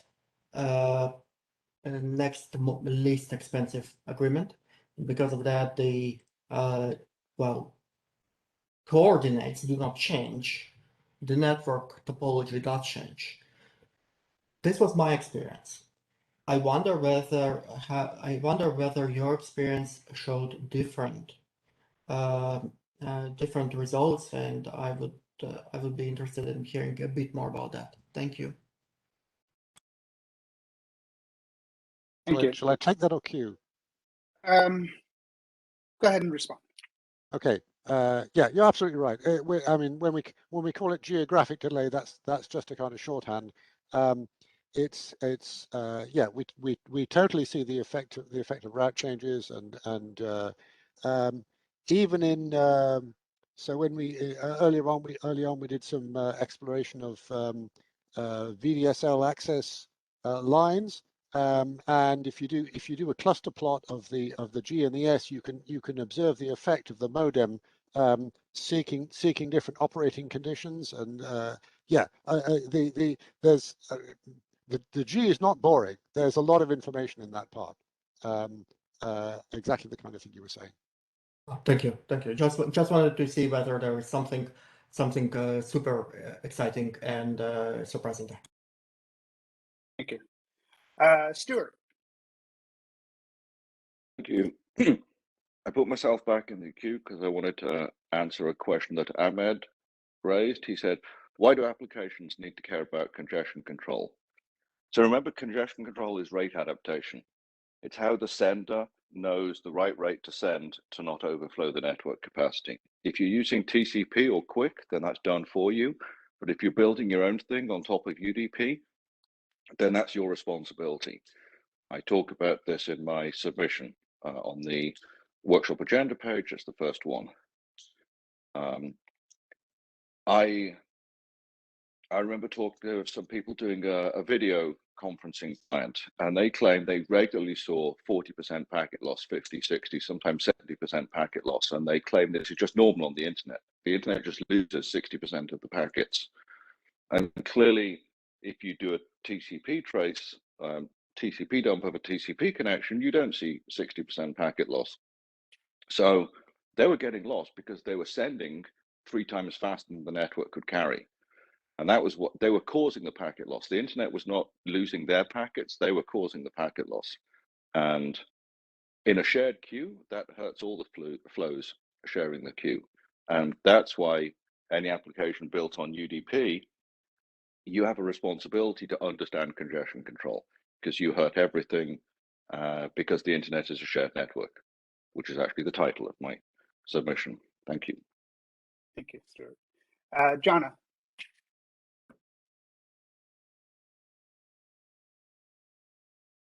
Thanks, Randall.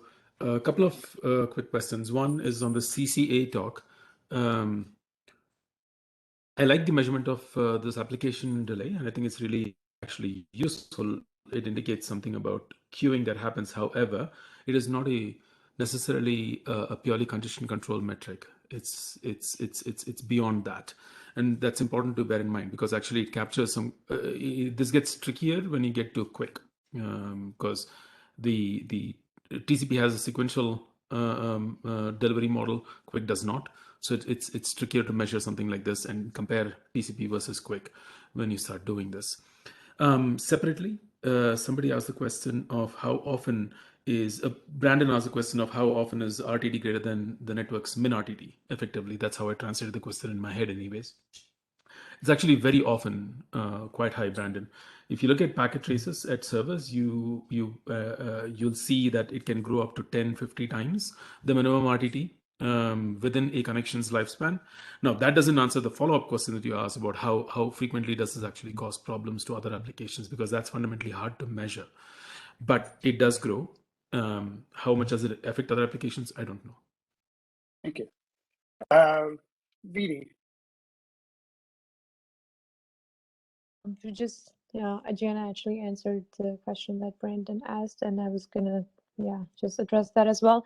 And I want to mention, yes, it is very huge as compared to minimum RTT. And for example, if I do a test between my home and my workplace versus I do a test by remote logging in and just doing the test at the workplace, there is like huge difference. Like I would say, yeah, 50 times probably sounds about right.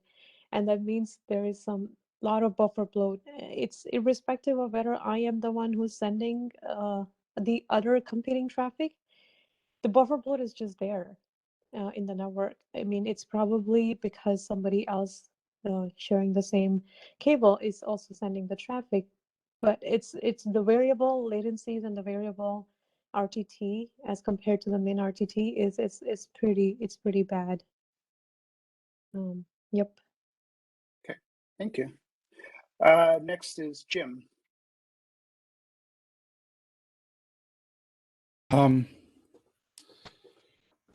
This problem is usually what other people do to you, and that's why buffer bloat went relatively unnoticed. Us humans tend to do one thing at a time and do one measurement at a time, and it's literally when you're doing both things at a time, whether it's you or somebody else on your network, when you see the problem. If most applications, by themselves do just fine by themselves. And so this is really back to the internet or your home network is a shared network. And it's shared in ways which are more subtle than most people realize, whether it's the microwave raising the noise floor on Wi-Fi or your neighbor with his own Wi-Fi network, right? So this is exactly what Stewart said. Thank you. Christoph. Oh yeah, I wanted to comment also on the buffer bloat question that Brandon raised. I think one of the problems is that when it happens, it is extremely short-lived. And let's say if now on my network I start a huge file transfer, you will all see a 1-second blip in my audio, and then WebEx is going to adapt to it, right? And so you'll see it, and then you will forget about it. But it happened, and so that's one of the reasons I believe why buffer bloat is so a problem today, is because it's so hard to root cause it and to point the finger on it, because it's so extremely short-lived. Thank you, Christoph. Brandon? I think I did a poor job stating my on the statement earlier. I agree that RTT throughout a connection may change. Sometimes that's going to be due to the congestion control behavior of the sender. If I'm sending faster than the bottleneck link, I'm going to build up a queue there. And yes, we see that in production as well. The RTT observed throughout a connection will be higher than the minimum RTT. What I'm trying to understand is how often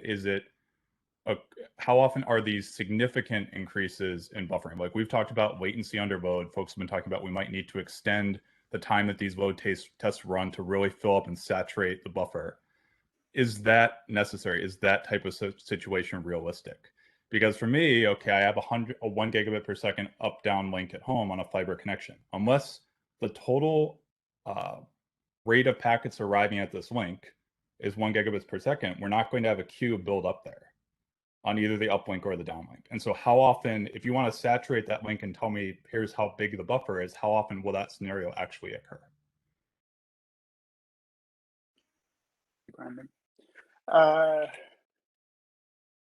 Rich Brown. I'd like to speak directly to Brandon's question, and I'm delighted that you can get a gigabit. Up until about 6 months ago, I had 7 megabits DSL, and my neighbors here all did too. And the answer is queuing delays, buffer bloat, if you want to use that word, gangs up on everybody a whole lot. Gangs up all the time. And so, I'm resisting the urge to ask people to start a ping test and then run a speed test during this webinar. But I think that's instructive. If your ping time changes very much, your router is treating your data pretty badly. That's my thought. Thank you, Rich. Dave. I'm sorry, Brandon. I'm not sure if I can even ask this question. My hope would be if you could ask around inside Netflix and ask how many are using IQ routers at home and why. You might understand a little more deeply the problems that are faced at the bottom parts of the market. My own comment, though, was that once we deeply understand these issues, the content providers, the ones that are making the most money, I really do wish that they could join us all in providing a better in-home access, things like better research, Comcast Innovation Fund, something like that to help make the network as a whole better for everyone. Okay. Thanks, Dave. So I think Brandon went from popping in and out. Jonah. Two quick comments. One, it's again, people. I'll note that it's, the 60 seconds make it hard for me to be nuanced, which is probably the right thing to do here, right? I don't want to spend 5 minutes talking about something here, but I'm going to say something and walk away. Two things. One, Christoph, you said that the buffer bloat that happens, that's witnessed, is short-lived and it goes away. You're exactly right. That's what I've seen as well. And you also said that makes it difficult, therefore, to point a finger at it and say that's the problem. That begs the question, though, if you can't point a finger at it, is it really a problem? So that is my sort of my bomb drop. I'm going to speak to Rich as well, who said that this is a router behaving badly when it holds onto a packet. That's the equivalent of somebody screaming at the computer saying you're not working well. It's working as it's supposed to do. This is what I keep saying. We have to stop talking about this as bad behavior, as wrong behavior. It is doing what it's supposed to do, and it's serving a purpose. It's not, if you want to change the behavior, let's figure out how to do that. But it is doing something, and it's doing that thing well. Thank you. Bob Briscoe.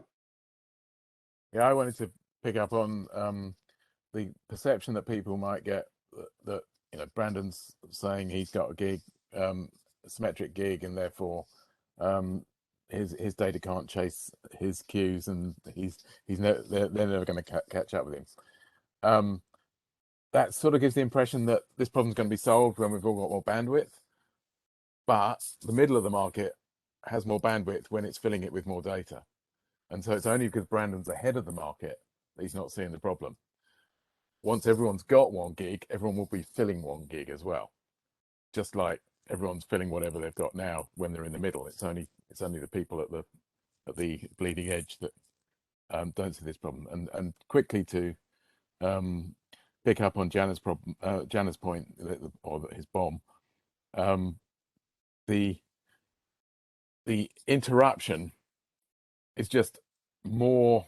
Yes, it maybe is how the internet works now, and it doesn't have to be how the internet works, though. It's unnecessary, and we can make it better. That's what we do. That's what engineering task force means. Okay. Torles. So this ongoing discussion about the buffer bloat and sometimes the RTT increasing because of it. Yeah, we all want to get rid of it in the network, but I think what we should also remember is that there are higher level things in the above the transport stack, in the media stack, that can be done. I'm not sure how many of you have experienced that. You had sometimes this buffer bloat increase, but your video application, I think specifically Zoom is subject to that, is continuing to have a long RTT. So over the time of a conference, your interactive response will get worse and worse, and you have to restart the application to basically get back to your normal low latency or low RTT.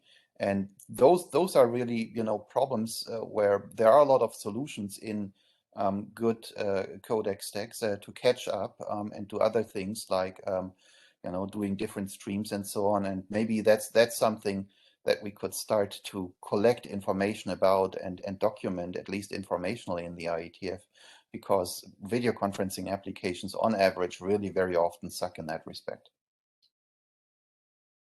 Thank you. Brandon. I think the symmetric gig point here, I think even if you have 50 megabits per second or 25 megabits per second, somebody brought up pinging during this call. That's exactly the type of data set I'm looking for, right? If I take users with different access types and I look at how often throughout the day is their contention at their access link for the uplink or the downlink, what am I going to see? Because the point I think Jonah made and a couple other folks made is this is short-lived and goes away. So what does that actually mean in terms of the impact on the user? People were talking yesterday or 2 days ago about you need to extend the time of these tests to 20 seconds or 30 seconds to fill up this entire buffer for some of the tests that were being done of a saturated link, how much queuing is induced. If the problem is typically short-lived and goes away, do we really want to execute that type of test, or is it not representative? And the other question I have here is, I think when there is this type of buffer bloat, I think it's typically that the uplink buffer is saturated or the uplink is saturated, not the downlink. I realize the uplinks are typically going to be more constrained, but again, how often is the uplink under contention? Thanks. Thank you. Jim. I have a number of problems with all of this. People are saying, oh, the edge of the network is the ISP last mile. It's not.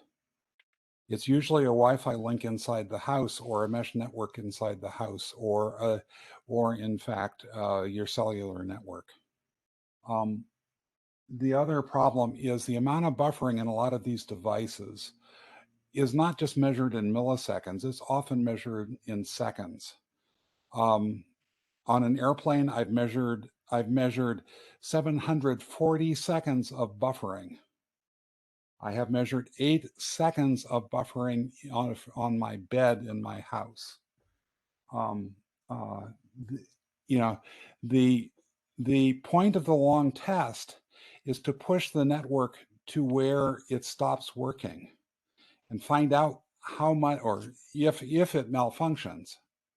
Okay, that takes time. That there are transient events a lot of the time is also extremely true, but each of those can destroy the quality of experience for many applications. Sorry, Jim. We got to move on. Thank you. Christoph. Yeah, I wanted to respond to Jonah's reply to me on if the problem is hard to catch, is it actually a problem? I think the problem is hard to root cause it and pinpoint it to that the reason for the short glitch in WebEx is buffer bloat, and so that's why I believe we need to build the right tools and measurements to actually be able to point the fingers on the root causes so that then they can actually get fixed. Stewart. I'm going to echo partly what Christoph says, but maybe more strongly. And I'm going to paraphrase unfairly what Jana said. So forgive me for that, Jana. But in effect, what Jana said is if the end user can't diagnose the problem, then it's not a problem. And I don't think that's the right way to think of it. If your car a couple of times a week has the engine just die halfway through a busy intersection, that's bad. It doesn't happen all the time, but a couple of times a week. You take it to the mechanic and he turns the key and the engine starts and says, looks fine to me, what's your problem? The fact that the problem is intermittent doesn't make it less of a problem. Thank you, Stewart. Rich Brown. Yeah, I wanted to respond to Jana sort of on the same theme. If somebody said to me that my routers, well, you asserted maybe the routers are working as designed, and I'm going to say if it's part of the design spec to queue milliseconds or hundreds of milliseconds of data, it ought to be written on the box. And I don't think that we design our boxes that way.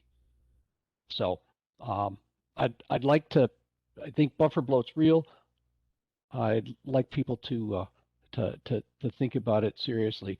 I've been running an RRUL test here, and my latency has gone from maybe 16 milliseconds to a high of maybe 50 milliseconds. So I just put my money where my mouth is here. Thank you, Jonathan, for a good router. Thank you, Rich. And Jonah for the closing of the discussion. Randall. Very quick responses. I'll start off with Rich, your point. I don't know that putting a router, a delay metric on a box is going to make much of a difference for the common user. To you and me, yes, but not to the normal user. Stuart's point, yes, Stuart, right? I mean, you know that I'm being provocative here a little bit, but there's a hint of truth in there, right? I'm a network engineer like all of you. I would like to see buffer bloat be addressed. However, I still am looking to understand, to your point of if my car breaks down twice a week at an intersection, that's very quantifiable. So that's not it's not a good analogy, I don't think. And if I told my mechanic that, they would certainly want to go fix that, because breaking down twice a week in the middle of an intersection is a pretty big problem. However, if once in a while my car makes a squeaky noise somewhere, and it doesn't really bother anything or anybody, my mechanic is likely to say, well, keep going until something actually breaks. So to me, that's a better analogy, because if I can't put my finger on it, then it's kind of hard to fix it. So I think there's a lot more to be said about incentivizing and about what we should be incentivizing. And I don't want us to rat hole on buffer bloat either, because I think the quality of a network has a lot more to be discussed here, as we've seen in the past. And I do want to see in the future, towards the end of the day, if we can move towards talking about things like security, like privacy, like all kinds of other issues, like connectivity, like I said, basic connectivity, which we haven't even talked about yet. So my thoughts. Thank you. And I guess that takes us to the end of the discussion. I'll hand it back to Wes. I think are we at break? And Omer actually should be the one you're going to hand it back oh, to. Omer, sorry. Yeah, well, I My bad. could not really escape the duties.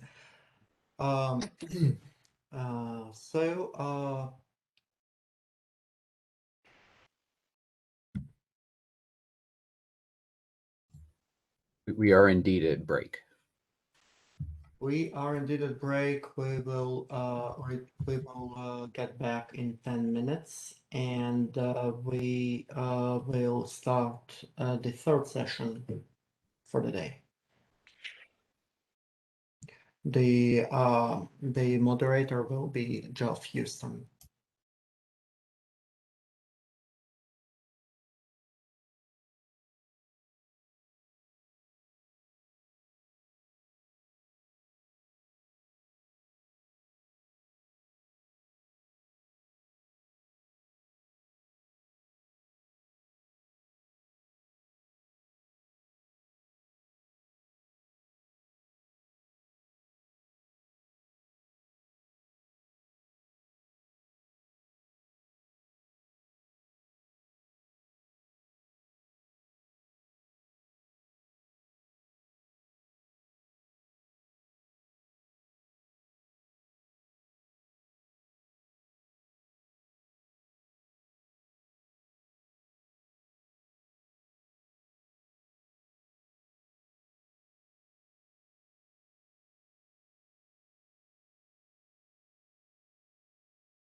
I got a question for the ending of this thing. I really had a great breakout session yesterday. I'm not really sure though. What are we really aiming for in outputs? Arguably, we just went through buffer bloat hell, and there are other issues involving metrics. Is there some way we can get to a simple, clear, actionable, overall executive style statement at the tippity top of whatever we do next? So we'll talk about that at the in the last hour, and I have some slides to drive sort of that discussion. In fact, so I'm hoping Omer will turn it over to me, and we'll see what we can do. It'll take some work on the mailing list after this is over as well. But yeah, I've been trying to think about how to document those discussions that went on afterwards, right? That, you know, I think you guys had a lot of good discussions. So. Yeah, well, I'd like to try to stay focused on the outputs in that last hour so we can nail this piece of Jello to the wall. And that would be great. Thanks. And I'm going to go grab my lunch real quick.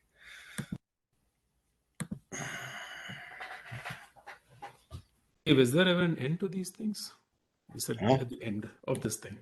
Yeah, there is. At some point, the diameter of... At some point, sun will expand and it will not be relevant anymore. We have well, I mean, I do, yeah. Maybe we'll That's talk the about Internet Quality the Hotel California. That's what it is.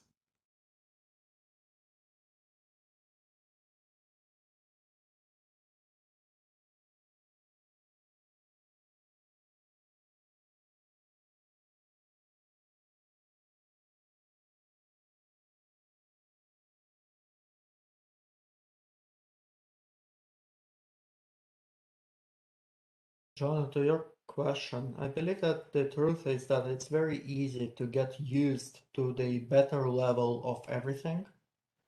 And once we get used to it, we always look for something even better.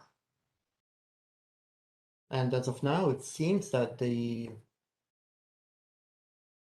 culprit is that, okay, many places we have quite a bit of bandwidth, but is it sufficiently good bandwidth? I think that's what we've discussed. Yeah. I don't think that's... So this is one of my standing issues here, right? Is that I think we are rat holing on a couple of issues. And those are the issues that we want to hammer on. But I'm not convinced that those are the only important issues. Agree. We are now at the end of a break time. Hi, my name is Jeff Houston. I'm moderating this next session. So we'll press on with the agenda using similar format. And first up is Christoph Pasch with responsiveness under working conditions. Over to you. Thanks. Am I the only one who sees the slides very tiny? Same here. Tiny. Okay. Jeff, could you full screen? I can. You might need to go to single monitor on a Mac. There you go. Perfect. Yes. That works. So, hello everyone. So, this is a presentation about a draft we submitted to IPPM a few weeks back. It's about measuring responsiveness under working conditions. So I'm not going to go into all the technical details that we present in the draft, but rather tell the big story around it. So why did we start off with this? Well, the first problem was that, well, we have known about buffer bloat for more than 10 years now. It exists since far longer than that. Solutions exist also since then, CODL, PI, and so on. But still the problem is very widespread. When you go out and measure it, you still can measure latency under load. And so why is that so? Well, we believe that one of the problems is that we need to raise awareness to the problem and create tools that allow to actually measure it and quantify it. This awareness will create the end user, enable the end user to be the forcing function and create the market incentives to actually, for the vendors to actually fix the problems, right? And by having the tools available to actually measure it, the vendors can actually, I say vendors, it could be operators, whoever, operating system providers, right? All of these, they can actually use the tools to actually measure the buffer bloat and see if their solution actually fixes the problem, right? Another problem that we also realized while we started working on this is, well, what is actually buffer bloat? There are many different ways that buffer bloat can happen. It can happen in the routers. It can also happen in the server, in the web server application, right? Also, how do you measure it? Should you use an ICMP ping, a UDP ping, a TCP request response, or should you use HTTP3? How do you actually create the working conditions, right? The load on the network. It's surprisingly difficult to actually do that. And there are a few tools that are already trying to measure buffer load. We have these reports, fast.com, there's the waveform website, there's some command line tools like Flint, and so on. But all of them are measuring it in a slightly different way. And if you run them one after the other, you will get the very huge variance in the different numbers that you can measure. So that's why we thought, hey, it's actually time to standardize a methodology to measure responsiveness under working conditions. Next slide. So what do we measure here? Well, first of all, we focus on responsiveness for the end user. And what does that mean is it implies a few things. It implies first we use modern protocols. We don't use ICMP ping. Nobody transmits data on ping. We don't use UDP ping neither. We use HTTP2, HTTP3 would be an option, TLS, right?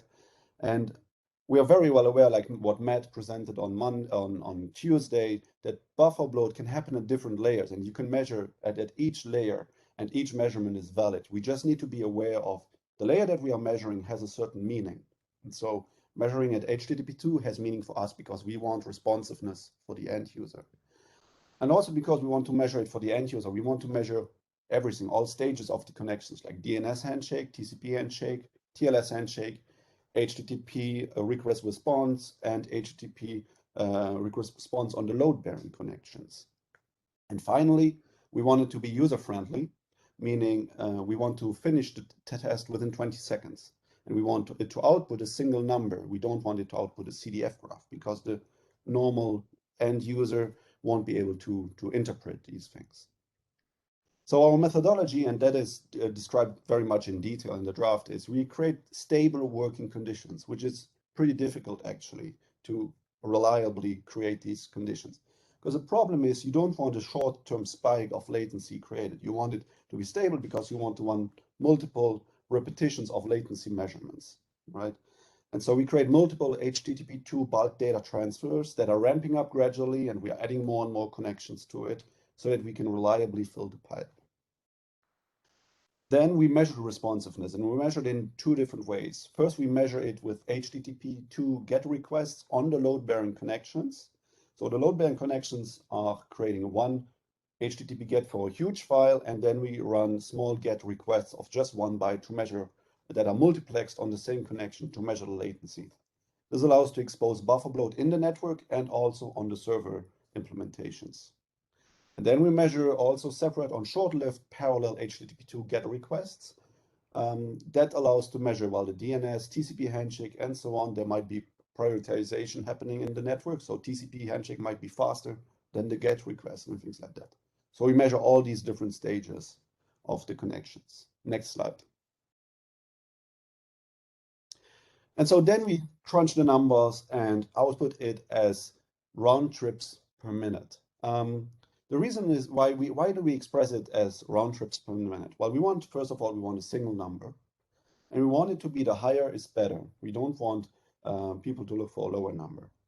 Finally, expressing it as round trips per minute allows for a very nice range from the low tens to the upper a few thousand. So it's all very simple to express it. For example, over a phone, you can say, hey, I have an RPM of 600. What is your RPM, right? And finally, it allows for a nice analogy to car engines, revolutions per minute, right? So we have standardized the entire methodology. We have published it in the IETF draft. We have a tool that is available in the macOS beta. It's called Network Quality. You can run it and you can see the output here, the output's capacity, the number of flows that ended up being used, and the responsiveness. We also have the same kind of tool on iOS as a UI. And if you jump through the hoops to enable this UI, you can see the responsiveness UI in developer settings. As I mentioned, it has been standardized, and we are also encouraging people to set up servers. And so in the draft is a specification of how you can basically host this kind of service so that you could run this tool against your own server. Okay, time's running out now. Perfect. I'm at the end. So that's it. Great. Thanks. Clarifying questions, please.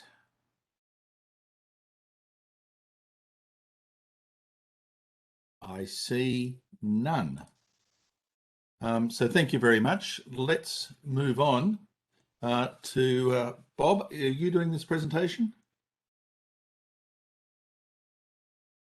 I am. Sorry, I was using the wrong mouse. Yeah. Over to you. As long as you move it. Yep. Okay, so this was aimed at the question in the call for papers for a simple metric that will focus people's minds, users, service providers, whatever. Next slide, please.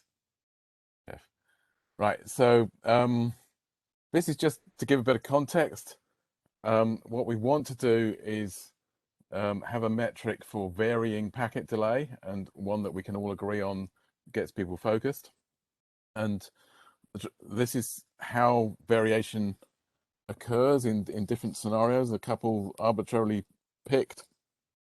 On the right, you see an orange one, on the left, a blue one, and in the middle, you see them both on the same plot. So you can see the orange one's hugging the x-axis, the blue one's hugging the y-axis. So you can't really both see them both at the same time, hence splitting them out. And there's various metrics here you could use, and we want to try and have one that could act as a figure of merit. So it's a question of whether you use the mean. The median I haven't shown. It's quite close to the mean on the right-hand one, but it's about less than half on the left-hand one, as you can see in the numbers above. Standard deviation, or perhaps 99th percentile, or a high percentile, or perhaps the max. Actually, this looks like old slides, because the max is meant to be labeled. It's where the color ends. There's about 4.5 on the left and about 57 or 8 on the right. Okay, next. Jeff, can I have the next? Thanks. So in picking which one, first want to make the negative point that mean or median are distractions. You've got skewed distributions here. The of all the main applications, when you're dealing with measuring at the packet level, the packets are pieces of the objects your application needs. And if you measure the average of all those things, that isn't really representative of what the application can do, because it needs to collect up the stragglers before it can do anything with the pieces, and particularly with real time. If you for instance use the median to characterize delay, and you set your playout buffer at that level, you would be discarding 50% of the packets if you play them out after the median delay. So that's just not, it's just pointless talking about the median. Similarly for TCP short flows, the receive buffer has to wait until they're in order before it delivers them. So any of the stragglers it has to wait for. And even if you've not got an in-order delivery, if you've got a datagram type system, you tend to have application logic that has dependencies.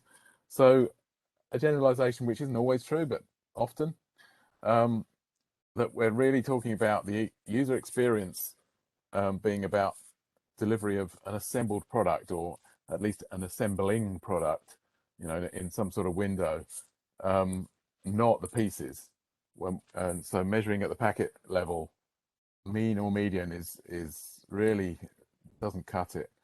And because these are so asymmetric, what we propose is, or as a straw man, if you like, that if we try and go for a single metric, it ought to be a high percentile to enable comparisons if we're going to go for one. So next slide asks the question, Jeff, which high percentile? And this is obviously where things get difficult.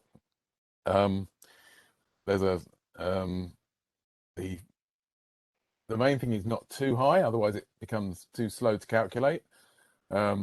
Which say someone's having to do tests and they have to do a whole matrix of tests. If each test requires something like a billion packets in order to get a decently accurate 99.999th percentile or whatever, then it's just going to be impractical. So it has to be as low as is representative, but it still has to be representative of typical application requirements. So as a straw man, 99th percentile, that means an application would be able to conceal it if it played out after 99% of the packets had arrived. Generally, if it set its playout buffer on the basis it might have to discard 1% of the packets, is that reasonable? Does that make it easy to write applications to do that? Because we want to make it representative, otherwise you're not really providing a metric that doesn't have sort of benchmark effects and poor incentives. So just wanted to, before I go on to the last question about how we set consensus on this and things like that, just wanted to make some clarifications. So jumping to the small print, we're not saying you don't also have to specify other things to make this metric useful. We're not saying you don't have to say whether it's one-way delay or or two-way. You don't have to, you have to say whether it's layer 4 or layer 7 you're measuring at, like the previous presentations. You have to give the traffic load, as in Christoph's last presentation, the duration and all the rest of it. But we just want to focus on this one question, and try and get an answer that we can all focus down on. Which percentile should it be? And as long as we have one common one, it doesn't have to be the only one people report, but it's one that people can compare if everyone's got a lowest common denominator. So, which IETF working group? I suggest the IPPM. I think the IETF's a good body to set this standard, and it's also really good. And I'm now going to be extremely sarcastic. The IETF's really good at setting standards, as Spencer Dawkins said, when there's only one choice, and we've got lots of choice here. Okay, time's running out now, Bob. That's it. Closing comments? That's it. Great. Clarifying questions?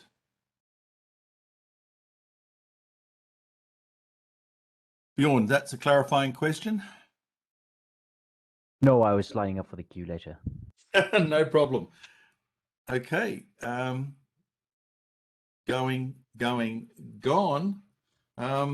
Christoph again. Let's go on to the last one in this set, which is an end user approach to an internet score. Actually, that would be me, Kristen. Oh, sorry. I No was just taking the order from the authors, but Kristen, over to you. Great, thank you very much. So I'd like to talk to you today about a case for an end user internet score. So this is not something that necessarily those of us who understand networks really well would consume, but someone who's not versed in the art, as they say. And it's not all about throughput. We've had several people discuss this already, that clicking at speed test or something like that doesn't give you the whole picture.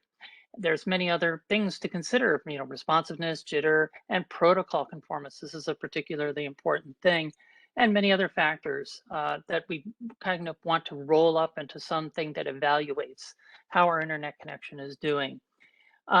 And also a key piece of this is that we have different focuses. So some people are really into gaming, we have video streaming, we have interactive video, a number of other things. So the idea here is that we would like to define an internet score that works with different use cases and is a measure of both the network quality and utility. Both of those things are ineffable qualities, but or characteristics, but something that we'd really like to be able to quantify in some way. Next slide, please.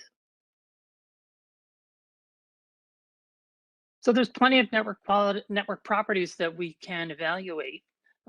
We know the kind of standard ones. Good put. Latency we divide into two pieces at least. The idle net latency and the working latency. And Christoph kind of alluded to this. When we load the network, what can we expect to get in the way of latency? And one thing I really like, one way of characterizing this is the ability to multitask, because the network actually handle multiple functions at one time.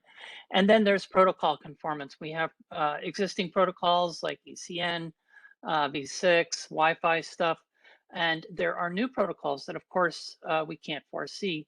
You know, QUIC has come and become an interesting protocol to work with, and someday it may be replaced by something else, who knows? And from this, we want to kind of cook this all together and produce some kind of quality and utility metric that's an abstract quantity. So the idea is to have a dimensionless number that's relatively small, something you can express in just a few digits. Again, higher is better, as we've spoken about with the RPM score. So a higher number means you have a better connection, with no particular upper bound on this, to allow us to expand into the future as things get better and better. The real sticking point here is correlation to user experience. I think a number of people have brought this up throughout the workshop.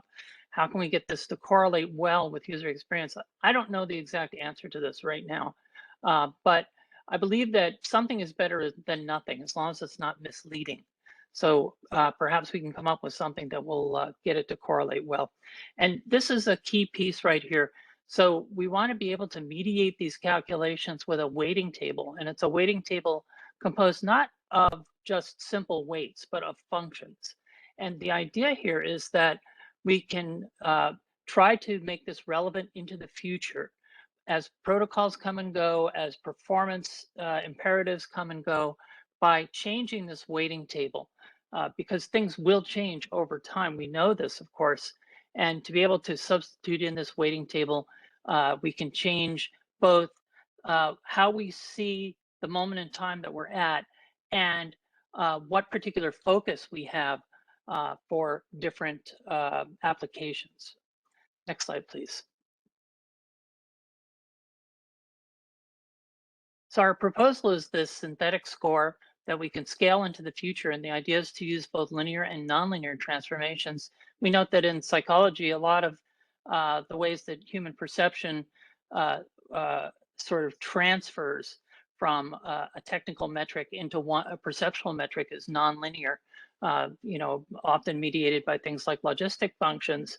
We want to be able to express that in here as a piece of this sort of generic block you see here for how scores are put together in other scores that I've worked on. So the idea is to transform these input parameters and then combine them in some ways. And the combination is a pretty important thing. You know, how that combines is more of an art than a science, and trying to get it to work in a way that humans can perceive it as useful. So we pass it through these transformation functions, and then we apply the weighting table to be able to combine these in some useful way as we go forward. And that gives us the internet score that will be, you know, just a quantity. And we can scale this to anything we want to make it into a number you can tell someone in a chat window or something like that. So the idea is it would be some kind of an integer of some kind. So that's all I had. Okay, thank you very much. Over to discussion now, and Bjorn leapt in first. Over to you. Thanks, Jeff. Yeah, so just a quick comment to Bob. I completely agree that mean and median are distractions. We completely agree on that. And then I'd just like to point out that choosing a single percentile comes with a trade-off, because one of the things that you lose if you choose a specific percentile is this property that you can measure from A to B and then from B to C and add them up. You can do that with means, and you can do that with other moments, but you can't do it with percentiles. And then the other thing you lose is the generality in mapping that to application requirements, because some applications may be sensitive to a different percentile or a different combination of percentiles than the one that we potentially agree on. So yeah, arguing for the keeping as general a distribution as is sort of computationally feasible. Thank you. But come back on that, Jeff. Yeah, sure. Very quickly. Yeah, it's just an attempt to get a single number, and yes, you know, it would be great. Like I showed, you know, the log scale CCDF there would be ideal, but it's really a single number that people may not even understand what a percentile is, but they know what a number is. You know, and it may be inverted like the RPM metric, but it's a single number. And you know, saying yes, it's not additive. That's true, but I think it's more important that it's representative. And I think a lot of the problems we're having is because median and mean latencies are being thrown about by everyone as if there's some sort of measure of what we've got, and then people say, well, that's not very much, but actually that's not what the application's experiencing, and you know, and what users are experiencing, because we're not talking about the tail. Thanks, Bob. Phoebe. Thank you for all the presentations. I have a question to Kristen. Thank you, Kristen, for the internet score presentation. Can we just go back to the one previous slide, the one that shows, yes. So this is great that you have that we have a final score for the user to look at, but is there a way to decompose it back to P0, P1, P2 for the developers to do the debugging? That's a great question, Vivian. What we found is to make these things actionable, that you know, the scores are kind of like a dimensional collapse. So we're crunching a highly dimensional space down into a single dimension, and we have to be able to reinflate that score. And sometimes it's a direct reinflation by going back to all of the parameters, and sometimes intermediate representations turn out to be very useful. So the idea would be that there would be a diagnostic way of getting back and reinflating those dimensions. Sounds good. Thank you. Al. Yes, thank you, Jeff, and thanks for all three talks. A quick response to Bjorn's comment. You actually can combine percentiles, and we had a real smart mathematician from Nortel contribute considerably on that work in ITUT standards, and it's replicated in an RFC. So we can get together at some point and share the specs that you want to look at. But, you know, and of course it has limits as well. And then since Kristen's slide is up here, I think you said that it's more of an art than a science, Kristen, when choosing the weights and the transformations. But my experience is that it needs to be more of a science in order to be compelling in the standards world. And one body can get together and decide on the weights. Another body will say, well, that's all wrong. So you really have to have the justification and the comparison to ground, some kind of ground truth, I think, to make this practical. Thank you. Thanks, Al. Wes. Thanks, Jeff. So in the United States, we actually have a air quality index, which is actually defined by the U.S. government. And it's actually an interesting thing that does exactly sort of what you're doing for an audience that doesn't necessarily understand the complexities of each individual measurement. So it actually does a linear aggregation of multiple different measurements with different multipliers, even depending on the range of the measurements, to come up with some random number that dictates to people, can you go outside and exercise?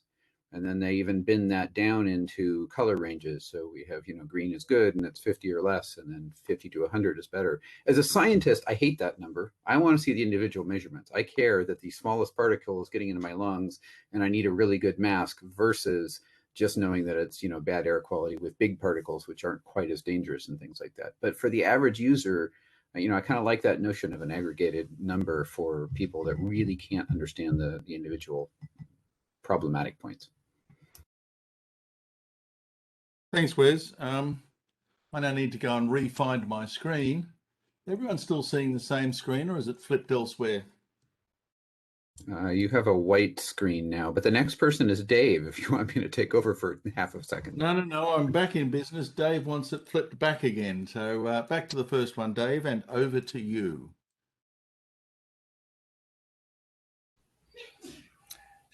So over the years, we have struggled to find tools and metrics that can universally describe the biggest problem I've been working on, which is buffer bloat.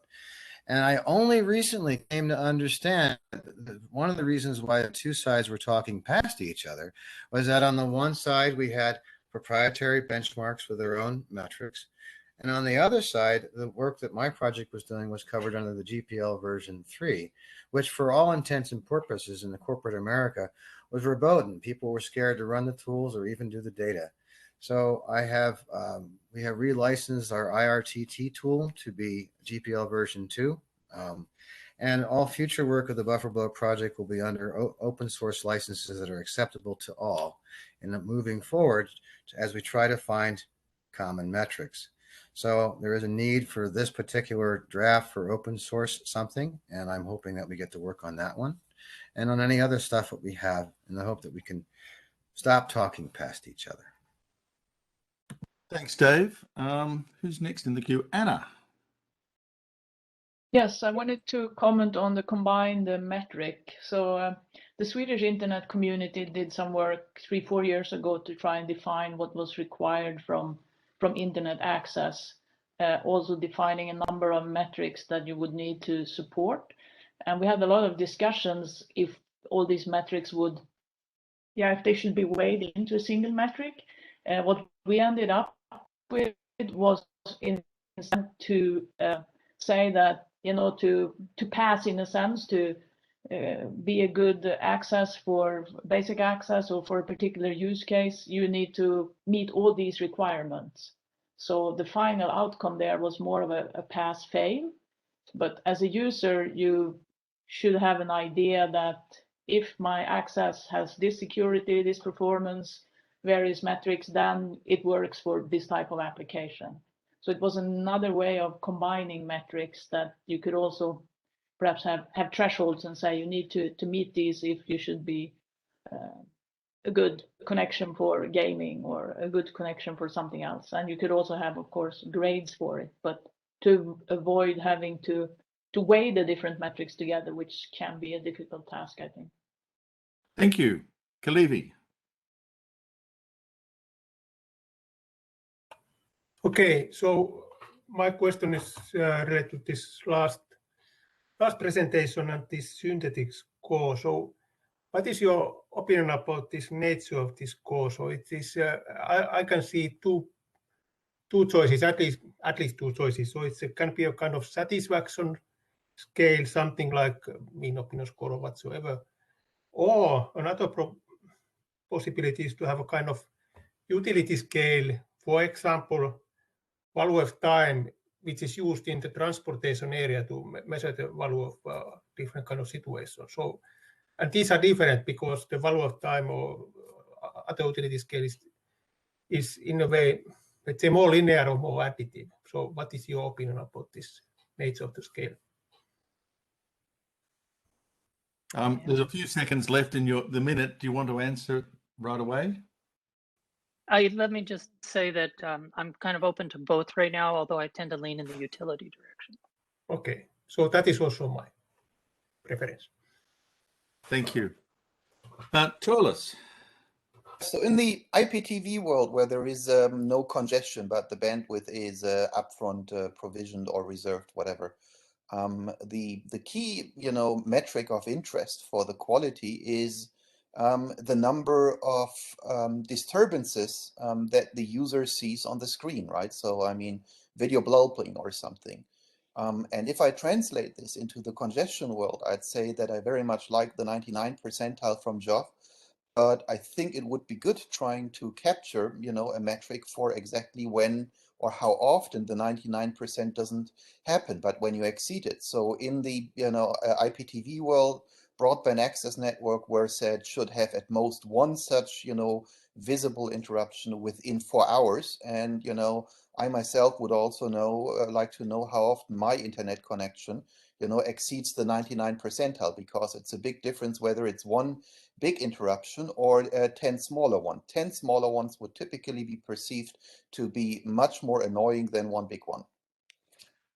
Thank you. Sam. Sorry, I was on mute. Yes, quick question to clarifying question to Christoph, actually. From a quick reading of your draft, it looks like the mean is used to aggregate multiple working latency measurements. I realize it's a bit more subtle than that because there's multiple different tests for DNS handshake, TCP handshake, and so on. But given the challenges of keeping the link saturated during the latency underload test, why not use something like a maximum? I assume that must have been considered. I wonder why it was discounted. Absolutely. So a few challenges. So first, we try to detect when we saturated the link, right? So only at that point we start the latency measurements. So we don't do continuous measurements over time. A second point, why not the maximum? The problem with the maximum is it's very highly likely, because we measure at the HTTP2 layer, the maximum is going to be basically a measurement of packet loss. And so the latency is going to be much higher for those particular probes. And so it's kind of skewed. So we were in this I agree, mean is definitely not ideal, and we would love to have a better understanding of what is a better way to express it. But that's what we currently have.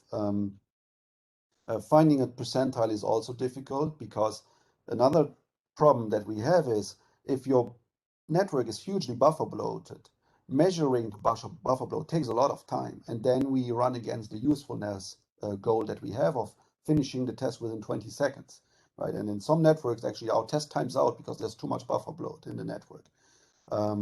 So we are balancing different goals that are sometimes conflicting, and that's what we currently came up with. And we would be happy actually if people contribute to the draft and provide and suggest other solutions. Thank you. Next on the queue is Jonathan. All right, Christoph's going to get a lot of airtime. So first question here is there an open source version of the server side of the RPM test? It's coming. Randall, who shared the previous session, is going to post in the coming days or weeks the server-side configurations. It's very simple. It's all just HTTP2. You need to provide a JSON at the beginning to bootstrap the process, and from there on, it's all just hosting a few HTTP2 files and then allowing an HTTP2 post. Okay, and any way to direct the iOS client to a different server than the default? Yes. Thank you. There's an option. Yeah. And Christoph, next one up is you. Sorry, right. No, I wanted to just highlight one key point of the internet score. Kristen mentioned the weighting table, and the weighting table is really the tool that will allow us to create a score for gaming, create a score for video conferencing, create a score for people who only do email and web browsing, for example, right? And earlier in this workshop, we talked about the nutrition labels, right? And we were wondering, well, what should be the rows? Should the rows be good put, or should it be responsiveness? Well, maybe the row could be, well, your gamer score is 49, your video conferencing score is 600, so it's much better. And so we believe that the weighting table is going to can be the tool that allows to address all the use cases. Thank you. Next in the queue is Alex.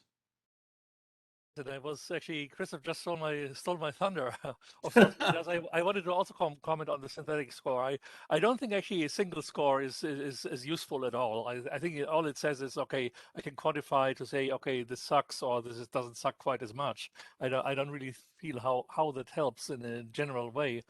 However, I think one can definitely make the case for benchmarking for these different types of use cases, because different things are important for different users. And we were talking also earlier about when this whole incentive discussion about, okay, is latency more important? Is it loss, and so forth? And this basically also helps it perhaps relate to where you would put those trade-offs.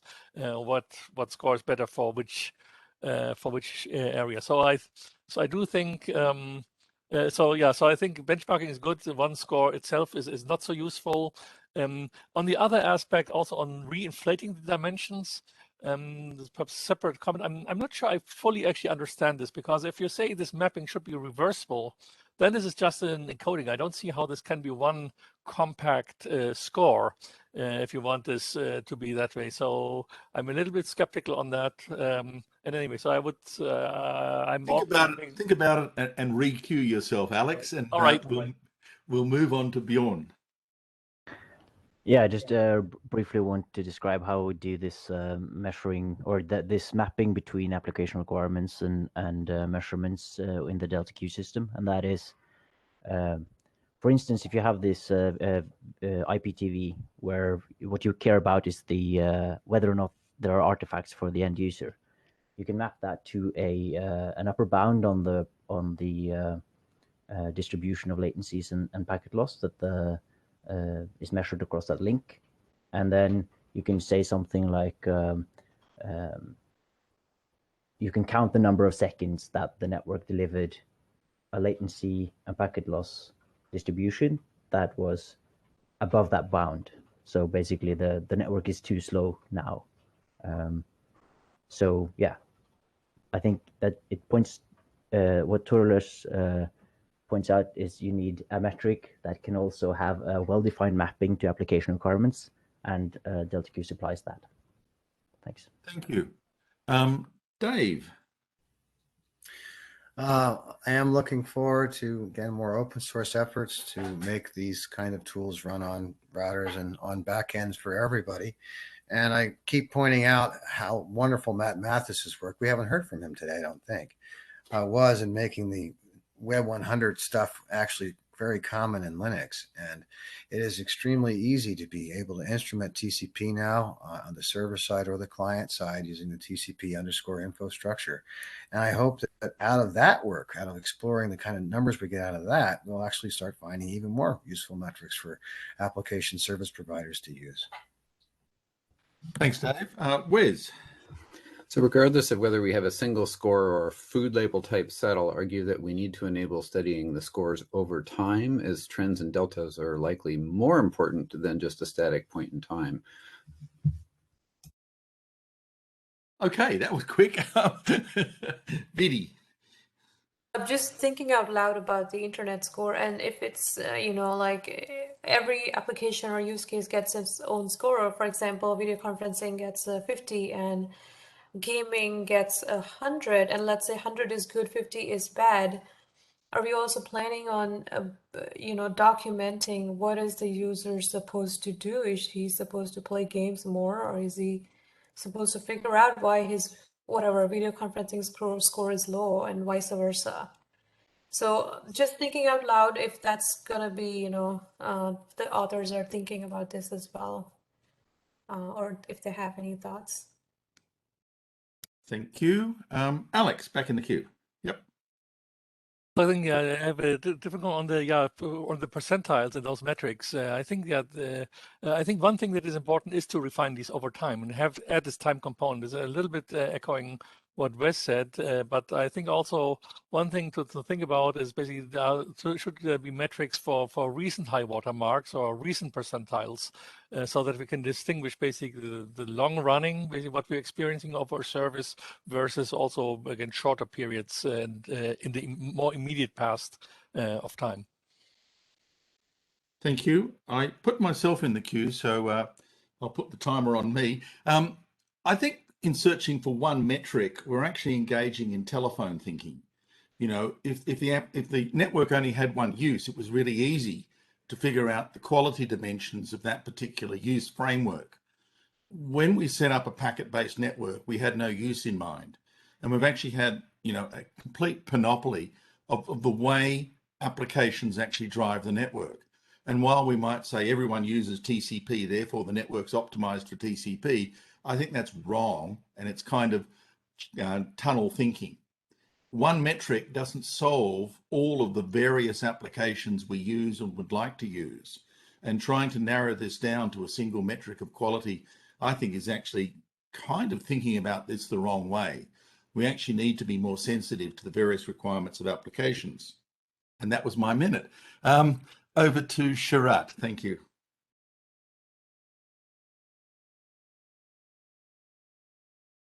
Do you need to unmute yourself?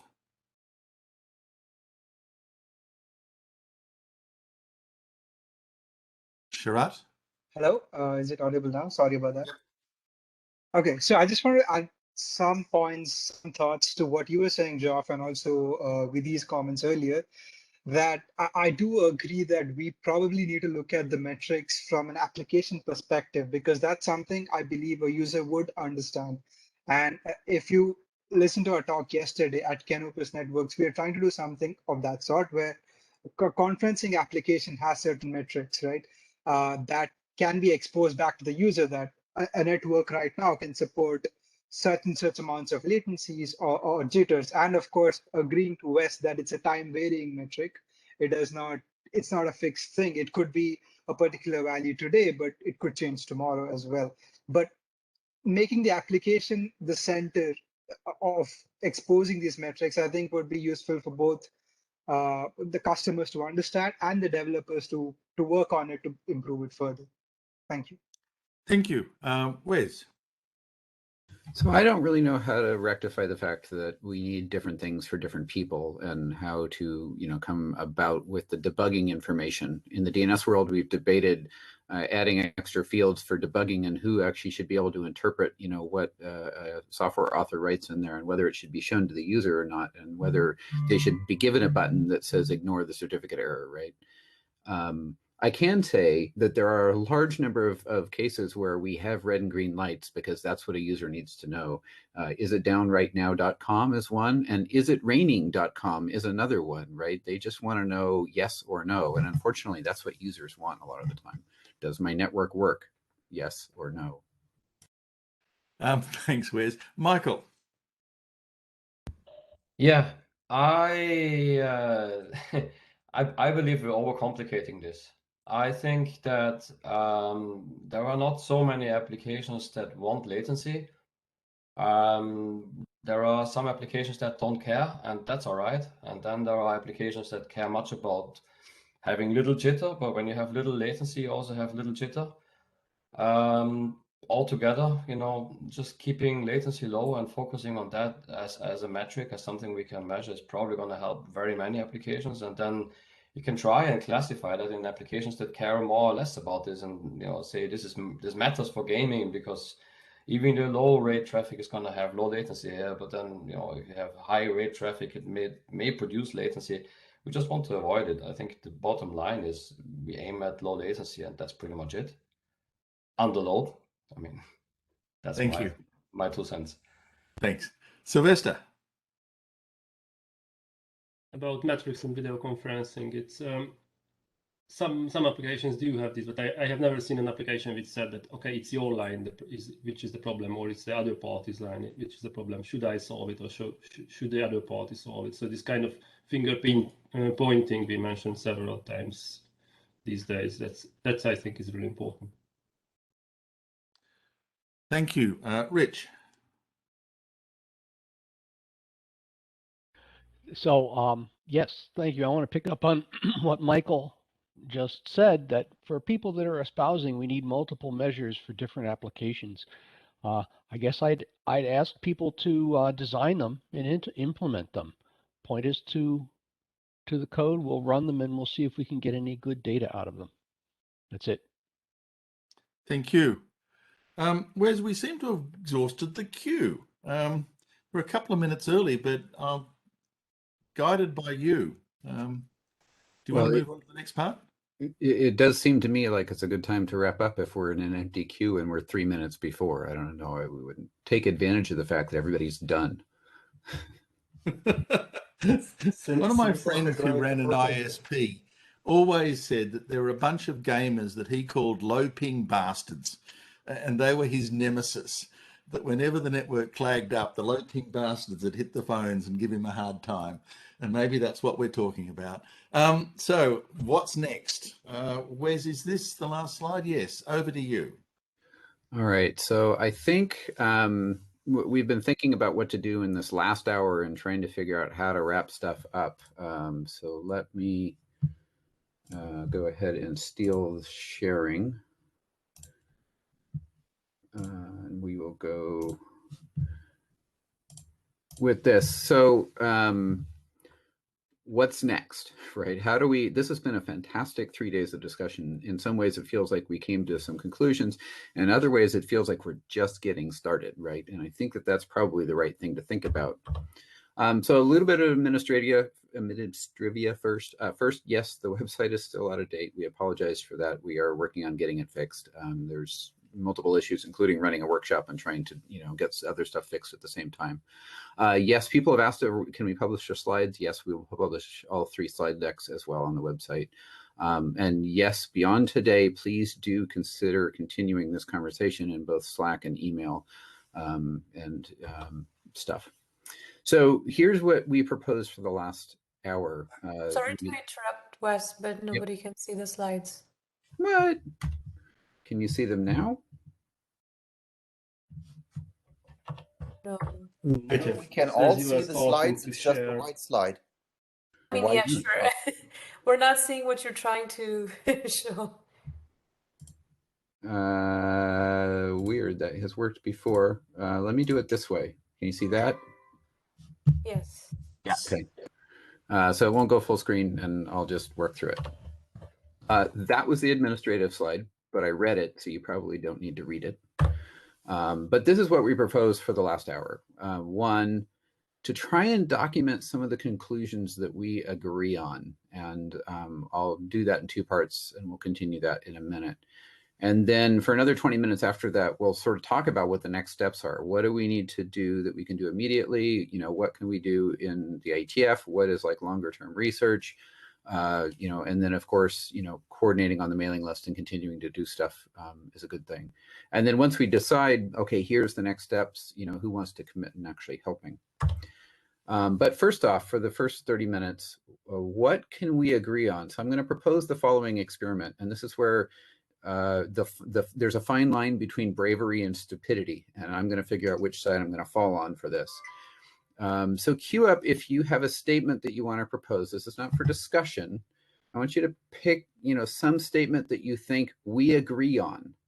So not, everybody has to agree, but something that you think that the general audience, believes is true.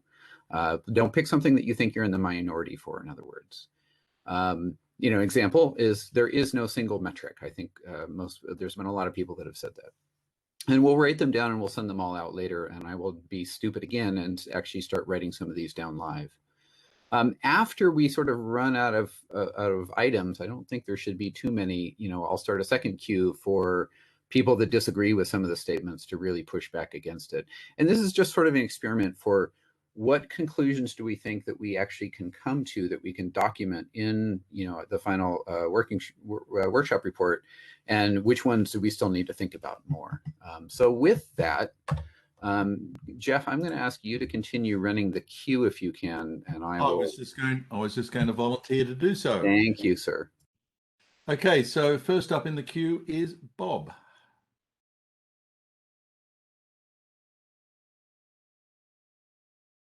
Can't hear you, Bob. Right, I've actually got 2, but they're very similar. I'm going to say we do not have incontrovertible evidence that latency is more important or becoming more important than bandwidth that would convince Wi-Fi developers. And your second? We do not have incontrovertible evidence that buffer bloat is a problem. Thank you. Jari. Second, you were missing out the part of that would persuade Wi-Fi developers on the first one. Yeah. Actually, can I add a word to the second one? We do not have incontrovertible evidence that buffer bloat is a prevalent problem.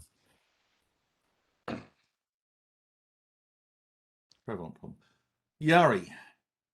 Yes, so the background for this is that the internet keeps changing, and when I make some observations during this conference and otherwise, I still see things that are measurement related, but refer to technologies that may be on their way out, or at least not as useful as before. So I would propose that we say that new measurement or QoS techniques should not rely on reading TCP headers.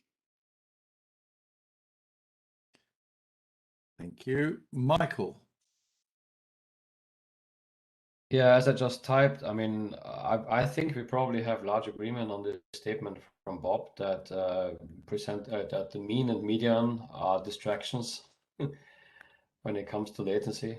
But for the specific formulation, if he wants to say something, then it's me paraphrasing him. So that's fine.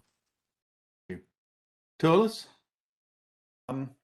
It is frustrating to work on measuring bad network services without simultaneously being able to work on improving those network services.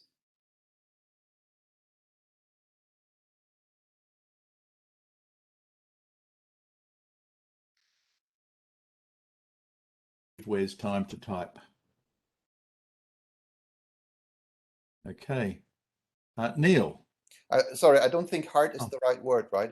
Or insufficient or so, right? Yeah. I said frustrating, but there may be a better word, but hard is not good. Thanks. Thank you. Neil.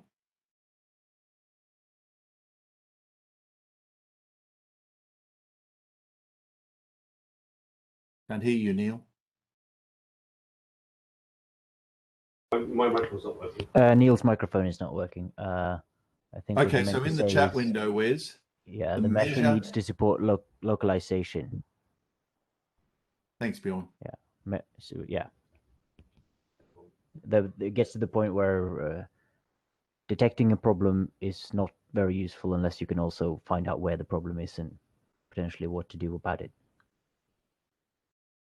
I put myself in the queue, and if I wanted one statement, I would say RPM is a useful consumer-oriented metric.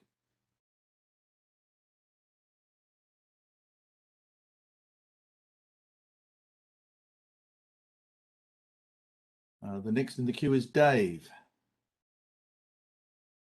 In many cases, internet users today do not need more bandwidth, but better bandwidth.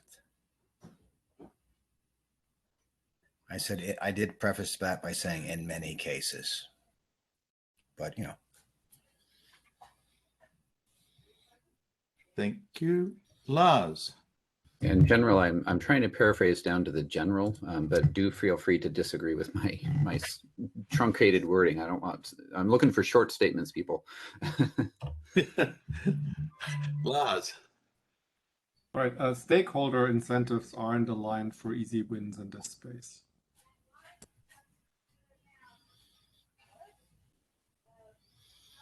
Chris, I apologize. Can you repeat the end of that? Stakeholder Incentives aren't aligned for easy wins in this space.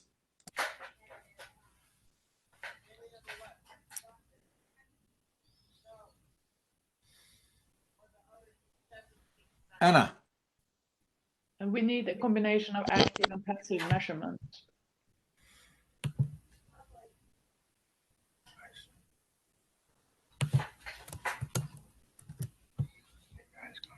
Ahmed. A really meaningful metric for the user or consumers is whether the application will work or not work.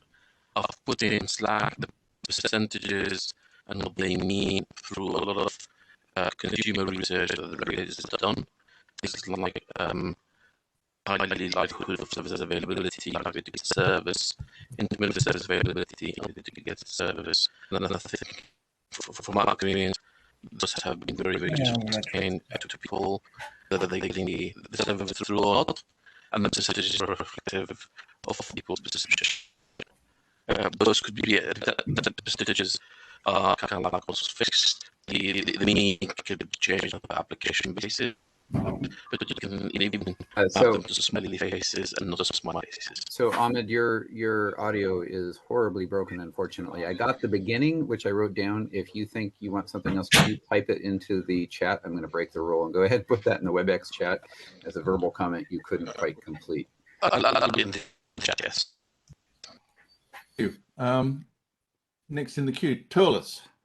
So I'm wondering if we already are in the phase of beating up these statements, because I'm starting to read the others and think about them. And so for the first two ones, maybe my more positive view on that would be we need better evidence and metric for the fact that latency may be equal or more important than bandwidth, and that buffer bloat is a significant problem to persuade developers. I'd be fine if you change the top one to that. Make it I think more it's positive. both of them, right? So I think we need that better evidence and metrics for both of these, right? So for the significance of latency and the Okay, so yeah. I'm going to say for now I'm only adding new stuff because I'm not going to go back and try and live edit old. But that's a good point. Why don't we? In terms of to make it more towards an action item for us, right? Evidence and metrics. Yeah, that's here, right? Yep, exactly. That's so actionable, right? So that's moving on. Roberto. Why don't we close the queue for new stuff? I think this is a good list, and we'll go on to disagreements here in a minute.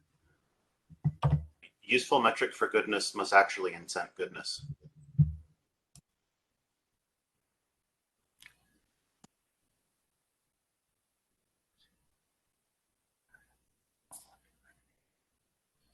Goodness. Bob. We need measurement to be continuous, which is, I think, Michael Beltzer's presentation. We're not colluding in that he also helped my point. Okay, Dave. Sorry. I can't hear you, Dave. You might be on mute. Unmute, sorry. So while we're doing overarching statements, a lower latency internet, comma, however achieved, would benefit all of humanity.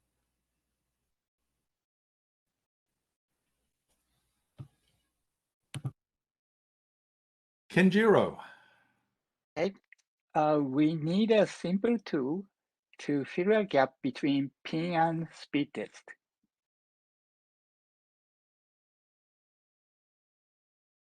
Thank you. Between ping and speed test. Gavin. Bandwidth is necessary, but not sufficient.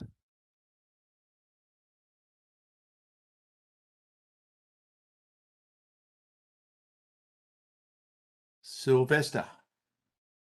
Two statements. One is to involve the end user in serve decisions if he wants to be involved. And the other is that help applications. Right. Hold on. Can you repeat that? I didn't quite catch the beginning. Yep. Involve the end user in quality of service decisions if he wants to be involved.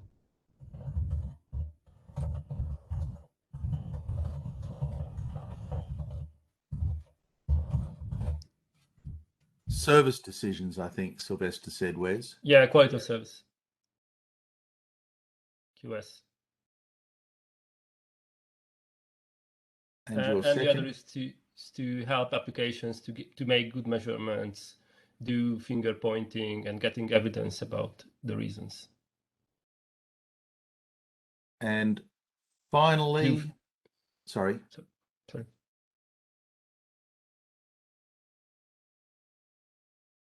Finally, Wes, you can cut and paste Ahmed's contribution from the chat window. You've got that there. I was just waiting to paste it. I couldn't take the time between typing. Okay. Right, got it. So okay. Was that the end of the queue? That is the end of the queue. No. Okay. Oh, sorry, Vesna. She got in just before me. Yes. Don't leave her out. Just before the questionable ones, so you can also add it to the next one if you want. This is the statement. For the future-proof networking, measuring ecological impact of materials and energy usage is as important as measuring the quality.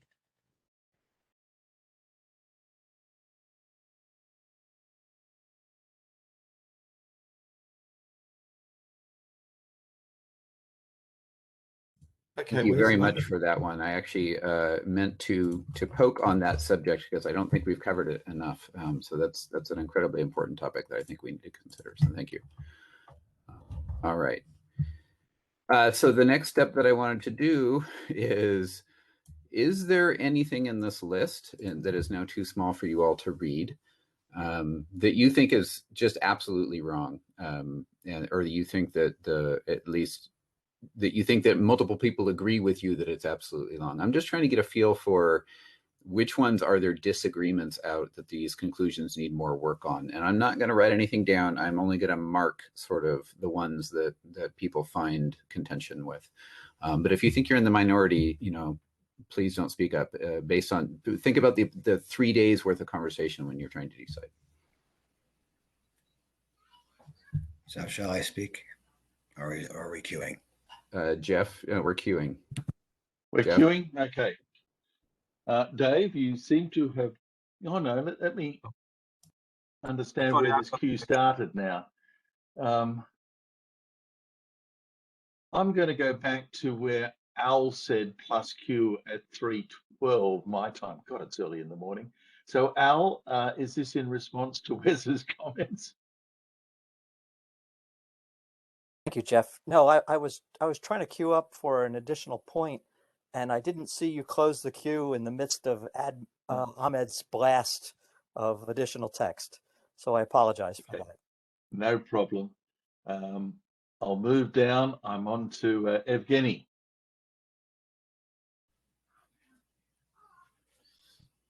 Thank you. So I cannot agree with the first statement, and I think that the statement 13 is much better and much clearer. First of all, because currently Wi-Fi 7 targets at latency, and Wi-Fi 7 targets on real-time support of real-time applications. So it means that Wi-Fi developers at least understand that latency is important. So statement 13 will be much close to reality, I think. Thank you. Thank you. Dave. Okay, obviously I would disagree pretty strongly with number 2 and number 1. And in the chat, Sam of Sam Knows demonstrated 16 seconds of buffer bloat in his connection and how useless it was. So I believe that anyone that cares to look knows it exists. And as for other studies, I love what Matt just did with the responsiveness metric. So I don't know what constitutes uncontrovertible evidence besides seeing a difference between a buffer bloated universe and a non-buffer bloated one. I don't know how to get from point A to point B there. That's it for now. Okay, thank you. Roberto. You're going to hear me say something very similar. I believe we do have incontrovertible evidence, for whatever definition you want to use for incontrovertible, that buffer bloat is a prevalent problem. And I believe that we can show that latency is more important than bandwidth in a number of applications. Whether or not that would persuade people is a different question. But part of that is, I understand that points 1 and 2 may be talking to what we can do to convince people, which is potentially orthogonal from whether or not there is evidence. Okay, so let me do a point of order because we don't have time to debate all of these. What I'm looking for is actually not the ones that I've marked in italics that we do have problems with. I think we've now concluded there's multiple people with issues with 1 and 2. So those are things we need to work on. We're not going to work on them now. So if you're going to speak to one that is not yet been talked about as something that you have problems with. We're just trying to find what's good and what's agreed upon and what's not at this point. What goes into future work. Okay, given that, Jonathan, still in the queue, still got a comment? Yeah, it was 1 and 2, and I was just going to say evidence exists at DSL reports as well as Sam Knows and in my own fleet. That's pretty widespread. That's it. Okay, Ahmed? So 1 and 2 are off the table.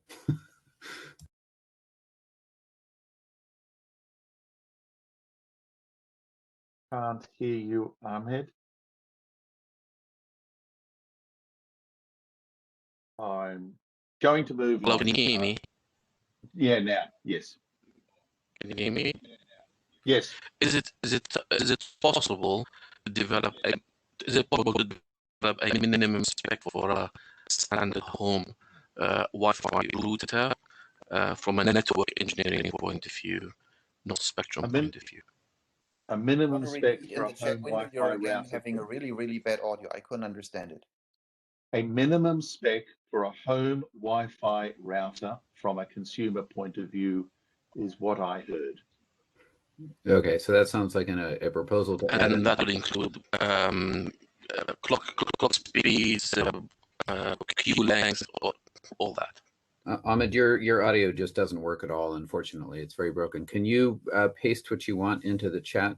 But I think you're proposing to add a new one, not talking about a current one. So please clarify that in chat as well. Meanwhile, I will move on. Bob, other than 1 and 2, I think is the current working framework. Yep. Number 10, it's just I don't. I think it needs some more exposition as to what it means. It's possibly true, but it depends what this space is as well, and you know, I don't really know what it's saying. I mean, if it's talking about latency, I would have thought incentives are aligned because it's not a zero-sum game, but I don't really know. I can give you an example, Bob, since this is my line. Yeah. Since we just heard about buffer bloat again, I think we understand buffer bloat very well for 10 years now, right? But the incentives aren't there to get the mitigation technologies deployed at scale. Yeah, okay. So I just think it's controversial because if the incentives aren't there, I mean, if users don't want it, that's where the incentives come from. Users want it, but users are not in a position to deploy it where it's needed, everywhere where it's needed. Right. All right, so why don't we take this discussion to the mailing list about rewording it in a way that everybody does agree on? Yeah. Jim.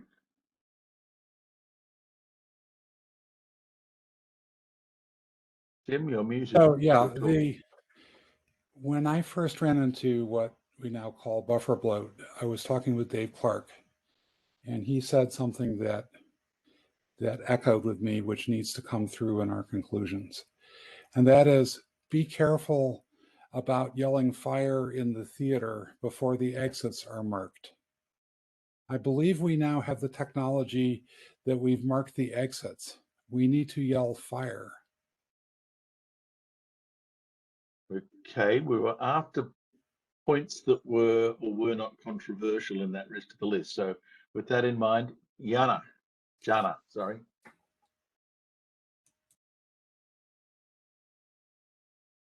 You're muted. I dequeued myself, I'm sorry. Oh, you dequeued yourself, right. Turles? No, you dequeued yourself as well. I'm still moving down. Al. Thanks, Jeff. I like Michael's 15. We need to measurement to be continuous, but I think we need to extend it. It needs to include reliability measurement or connectivity measurement, and that's the only reason to measure continuously. Otherwise, it's an internet of measurements. But thanks for getting that. Thanks for getting that point in, Michael. I missed the cue in order to do it. Thanks, Al. Omar.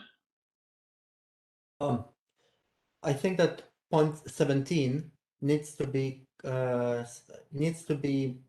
clarified because I think that I intuitively agree with that, but I believe it should be reworded. Maybe not now, but I think that the statement can be made clearer. Thank you. Thank you. Yeah, we can handle rewording on these. I will paste these all to the mailing list after we're done, of course. Okay, Christoph. I wanted to speak to points 6 and 7 actually on the localization part. I don't think that measurement absolutely needs to support localization. Localization is needed to fix a problem, that's right. But in order to quantify and measure a network quality, it is not necessary. And also localization is usually is an entirely different task from measuring it and requires different tools, actually. Having tried to localize buffer bloat here at Apple Park, it's very different from measuring it, the effect of buffer bloat itself. I may have transcribed that one poorly. I think 6 and 7 were actually almost, similar things reported. I would rephrase based on what you've said to the measurements need to support reporting localization in order to find problems. Right, and that actually sort of merges with 7 then. Okay, Dave, I did know you'd like to talk later at length on something in response to the chat, but you had something else in mind at the queue, right? Yes, I did.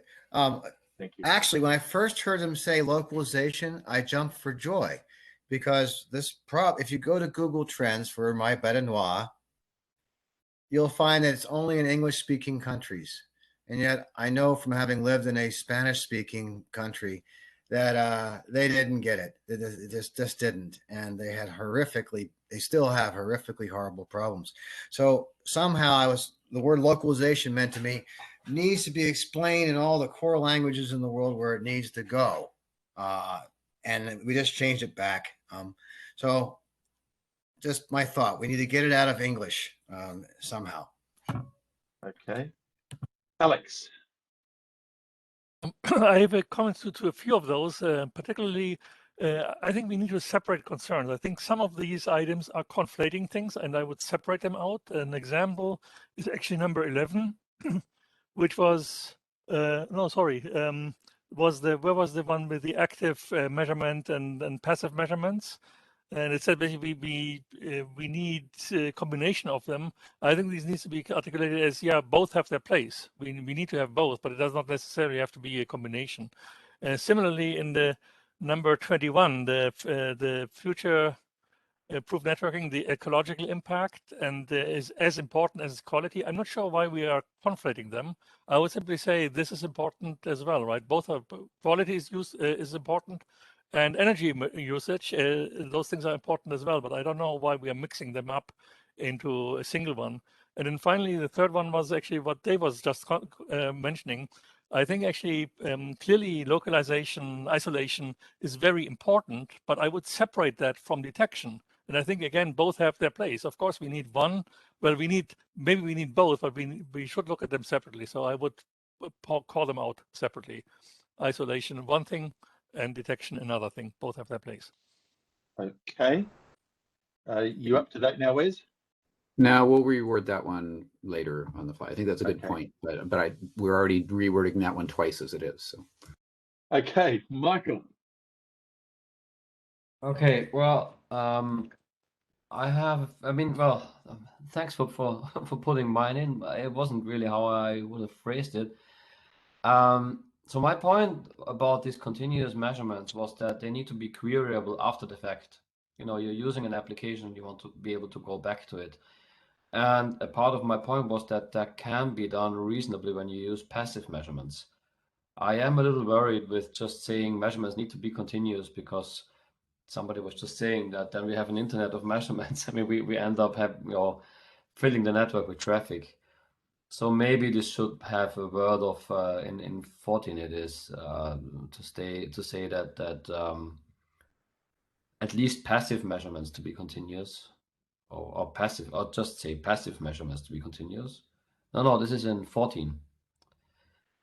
And then the reliability connectivity aspect. I mean, I'm not saying this is not important, but that's not what I would have.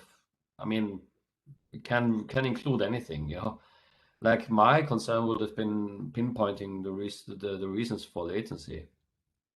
So I would honestly remove that bit because I think it can include various things, and as long as we don't fill the network with unnecessary measurement traffic actively, I think we can measure all kinds of things. Which one were you referring to? I apologize. I followed your conversation. At the end, that was added to 14, include reliability connectivity measures. I'm not saying they're not important. They're just as important as many, but I mean, then we can make a long list of all kinds of measures that would be important. Okay. Thanks, I Michael. would remove him again. Yeah, I suspect that other people are going to disagree with you. So reliability is what you disagree with. But No, I don't disagree with. I mean, we can add it. We can keep it in. It doesn't matter. I just don't think it's necessary. I'll mark it for consideration later. Before I end, I would also demand an explanation of better bandwidth before we just leave that in, because I think better bandwidth in 0.8 is a bit. It's like, what is that supposed to mean? We need to have better. It's subjective. We haven't figured out how to measure better yet. That's why we're here, right? Yes, but then I mean, how useful is that statement then? Because it's a goal. It's not an implementation. I get your point.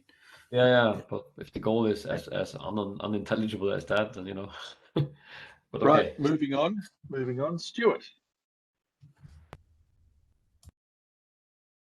I just want to add my voice to support what others have said about 0.6. I think as it's worded now, it's too strong. The measurement needs to support reporting localization. I think that is an unreasonable bar, because I think it is useful to have a tool for end users to measure the quality of their connection. That needs to be complemented with a whole different set of other tools that the engineers then go and use to find out why the problem is happening. But to dismiss a test because it doesn't have all the diagnostic capability, I think would be a mistake. My other comment, let's avoid using the word localization. Talk about reporting the location of the problem, because localization is often used to mean translating a user interface into multiple languages, and I don't think that's what we're talking about here. All right, thanks. I've marked 6 as off the table because I think we could rat hole into the wording on that one. I think that there's important elements in that people agree with. We just need to figure out how to state it more properly, and let's do that on the list and in the report later. Okay, but just before I move to Bob, I wanted to check with you, Wes, as a time check. We've got 30 minutes to go. So let's cut the rest of the queue. So we'll cut the queue here. But let's I'm run about through it. to type queue closed, everyone. You just did. Thank you. Okay, Bob. Yeah, just helping Michael with number 14 again. Well, I wrote it and maybe badly. I agree with what he said. And maybe the point here is that metrics like latency, reliability, and connectivity are all intermittent. And so you need to be measuring things continuously in order to find them. And so, we need passive. You can take passive out of parentheses if you want. And Michael also wanted it to say continuous and archivable or something like, or yeah, I mean, queryable after the fact. Queryable, yeah. Queryable after use.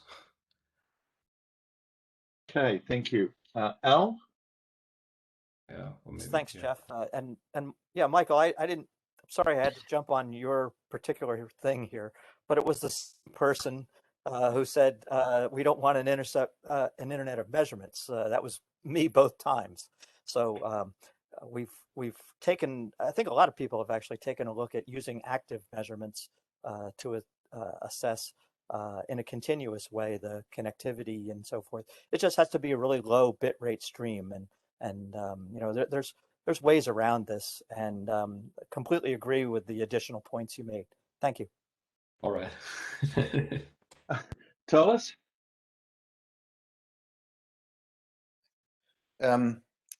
So I really liked 6 before I think it became conflated with that second bullet point. I'm not sure who added that, this English stuff. But I mean, as far as Stewart's mentioning was that, how about, needs to support problem pinpointing, right? Instead of localization, right? I think. Yeah, there's definitely 2 things integrated into 6, and we need to address that later. You're absolutely right. Okay, with that, Gori. I didn't get the difference between 8 and 17. I thought one was going to be about metrics and the other was going to be about kind of future direction. They're 2 halves of a similar idea. You're absolutely right. I noticed that when I wrote it, but we'll leave them in there for now, and we'll maybe combine them later. I can move them around. So I'll push for something on saying we need better metrics for something somewhere, but you can figure out how. Okay, and finally, Anna. Yes, if you're on the wording, I think the wording of number 3 is also a bit strange. I think I know what we're trying to say, but new measurements, I guess if TCP headers are available in some network, there's no reason you couldn't measure there. I think the intent is that the new measurement techniques or... How about we not rely only on TCP headers? Is that a better way? I mean, because I agree with you, right? We don't want to say you can't use TCP headers ever again. That doesn't seem like the right thing. Okay, we're at the end of the queue again here, Wes. All right. So in that case, we're going to go on to the next step. So I will send this all out later. We can fight over wording and things like that. I do find it interesting that out of 21, we didn't strike out too many. That's actually a good mark to me. I was thinking it would be possibly more contentious than that. And there's certainly some problems with some of them, and that's to be expected, and that's okay. So the next steps are really, we're wrapping up an IAB workshop, right, with the goals of where do we need to go from here? What, obviously there's a lot of work in this space. The conversations have been nonstop for 3 days, which has been fantastic. Each day there was at least an hour of conversation afterwards, plus Slack conversations and things like that. So in my opinion, there's sort of 2 different things that we can take away from this, right? We have some short-term goals. What do we want to accomplish in the immediate future? And then what are the longer-term goals, things that, we really can't do without significant more reframing. So this is, your opportunity to jump in the queue to figure out, what we need to do. The one thing that we have to do is we have to do a workshop report. That's sort of, mandatory for IAB workshops, and the program committee can, work on putting that together based on the notes that we have taken over the past 3 days, as well as looking at the recording again and everything else to try, and the conclusions list to try and come up with some stuff that we can state as what we did in the workshop. It won't necessarily be a definitive set of conclusions, but it'll at least record, what the workshop did. But is there immediate work that can be done in the IETF? Is there ideas that people have come up with in the last few days that can be done in either an existing working group or a future working group? And of course, long-term goals, is there future research that can be done? Or I think industry outreach and reach out to end users and other things to help, maybe get a broader perspective would be good. And then unfortunately, I put deployment under a longer term goal because we know how long it takes to, replace CPE environments and replace even OS updates, although those are beginning to get a little bit more automatic, hopefully. But so thinking about all of those, what are your guys' thoughts on where should we go from here? Okay, Torlis has some thoughts. Like automating getting away of the mute button.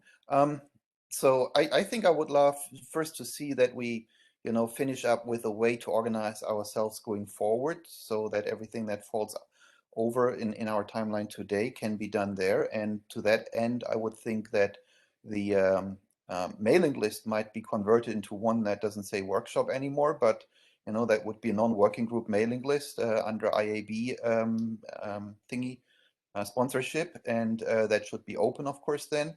And I think the second most useful tool I've seen in something like the design teams was just to try to figure out how we get ourselves organized on the wiki, right? Could, different topics could get different pages. People who are interested in them would start to collect the information beyond that, initial first page, which obviously would be the points from the last slide. And that, I think, is how far I think organizationally we might want to go. I think at the point in time when the mailing list sees enough interest in any individual subtopic that might, cause another, just interim meeting or something like that. So that's organizationally. Okay, Dave. Oh, one point of order, if I could interject, Jeff. Sorry. I'm going to merge sort of the last 2. If you are willing to work on something while you're speaking about, things that should be done, please do say how you would contribute. Would you be, an editor? Would you contribute in the discussion or things like that? Just so we get a feel for the interest level among the community. Okay, Dave. Important to me are what kind of deadlines that we have ahead of us. There's a group of us here that are working on the BITAG report on internet latency explained, and some of this ties together, but the workload is enormous. So when do you need a workshop report by? We don't have hard deadlines. It typically takes a couple of months, to get something out, and it's not an exhaustive report. If other IAB members want to step in and give their opinions, that'd be great. But I would say, 6 months or so at the latest would be, my estimate. But it takes a while. It goes through, the typical public comment type stuff. So. Cool. Well, I would shoot for 3 months and expect 6. That's good. And then what is the IETF definition of immediate? So badly worded, should we start new work immediately in the IETF? So is there work items that we think, based on the discussions, that, hey, we can actually go work on that now, because there's actually a concrete item that people might want to consider working on. So one more question, if I may. When will the recordings be published? My goal is next week, but I have to work with the Secretariat to actually get that done, and it's sort of up to them to go do the editing and extraction and stuff. So in terms of immediate work, having a bit of chance to review those and rest, and then meeting again as to what could possibly be done would be a good thing to schedule. Yeah, we can work toward that, or at least discuss on the mailing list. Vesna. Hi, I'm a guest to the IETF IAB. I come from the RIPE community, and thanks for allowing me to join. As a community builder, I would like to contribute the cross connections between this workshop and the other communities where I'm active. And as a part of that, I'm inviting you to come to the RIPE meeting, which is virtual. It is going to be end of November, and we do have a working group for measurements. It's called Measurements, Analysis and Tools. So they are looking for contributions right now. So if anybody wants to give a presentation there, you are very welcome. And I will publish kind of a report for our own audiences on the RIPE Labs platform that we have. It will not be as detailed as you are looking for the report. So that's what I want to contribute. And what I'm curious about is how can others contribute? So this is what I would like to hear at the end of this session. I need clarity on, is the list going to be public? Who can create an account on the wiki? Can anybody join Slack? Stuff like that.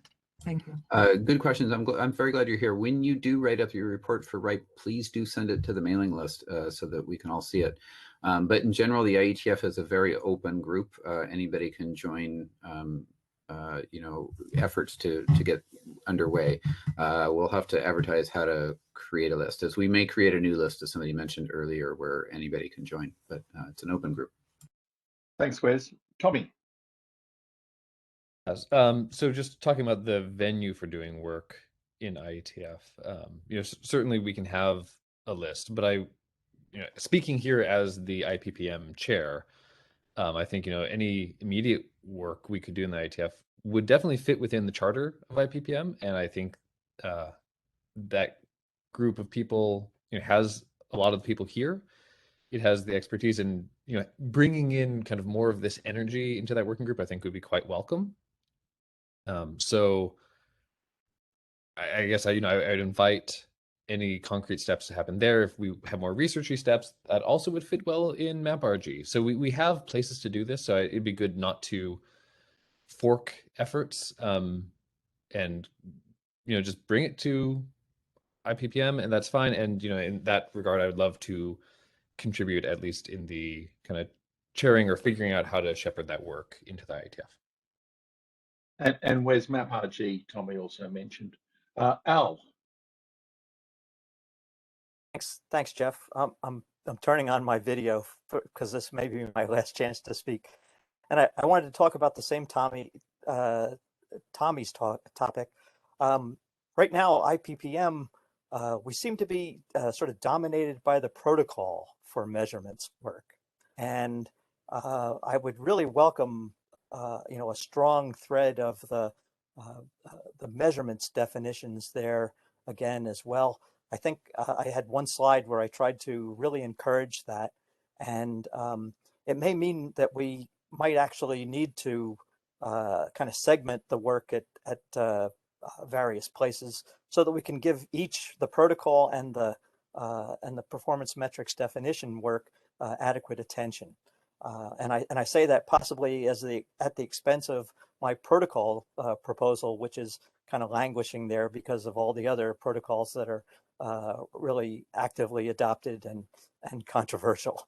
But I think that's a possibility too. And it might mean I really don't want to split the working group, but I want to be sure we give time for both. And I'm obviously interested to review drafts that show up and work with people on adopting the templates that we have and making it fit our framework. There's a lot of background there that I can sort of help with. Thanks. Thanks, Al.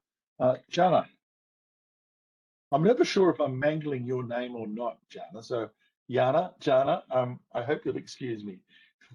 Oh, thank you for actually asking that question. It's Jana, and you weren't mangling my name, although about 50% of the IETF routinely does.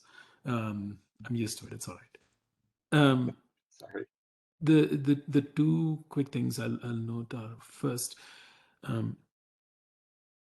I think that it's useful to consider network quality as broader than just metrics. I understand that the metrics are the way that we understand it and the way we measure it. So even in terms of short-term or long-term goals, I would encourage us to think about this, this particular distinction. And in terms of long-term goals, I would put the same onus on the IAB is about, from my point of view, the IAB and the IAB program is about as broad as it gets. And we are, Bob said earlier that the engineering is in IETF. However, this is not an IETF workshop, it's an IAB workshop. So I'll call out that if we are going to talk about further work, we should be careful to outline what is scoped in here. Most of us are network engineers, and we will try to drive it in particular ways towards metrics and towards measurable outcomes and towards things that we know and we believe strongly, firmly, with all of our burning hearts to be problems. But that's not necessarily how I think an IAB program would do. Thank you. Callum. So I would love to see some of the people that are here continue some work on defining a metric that could be used in a consumer sense as a way that we describe and sell and rate broadband connections. I mean, basically today broadband connections are largely sold by a imaginary exaggerated version of downlink bandwidth, right?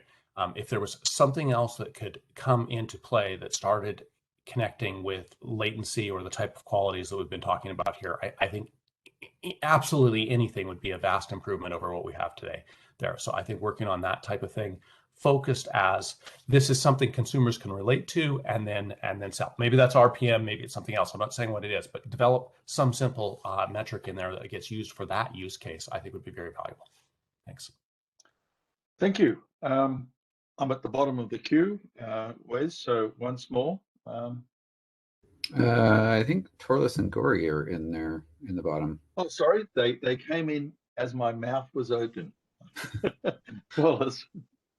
Yeah, so I'd support Tommy of saying that, a working group that already exists in IPPM seems to be a good one for the measurement, would be certainly something we should recommend to avoid, creating unnecessary overlap. I think the mailing list would primarily also help with the things that would go beyond what IPPM does, right? And I think that goes to my point from the prior slide of thinking about how to improve the services, which I think we have seen a lot during this workshop, primarily around the buffer bloat.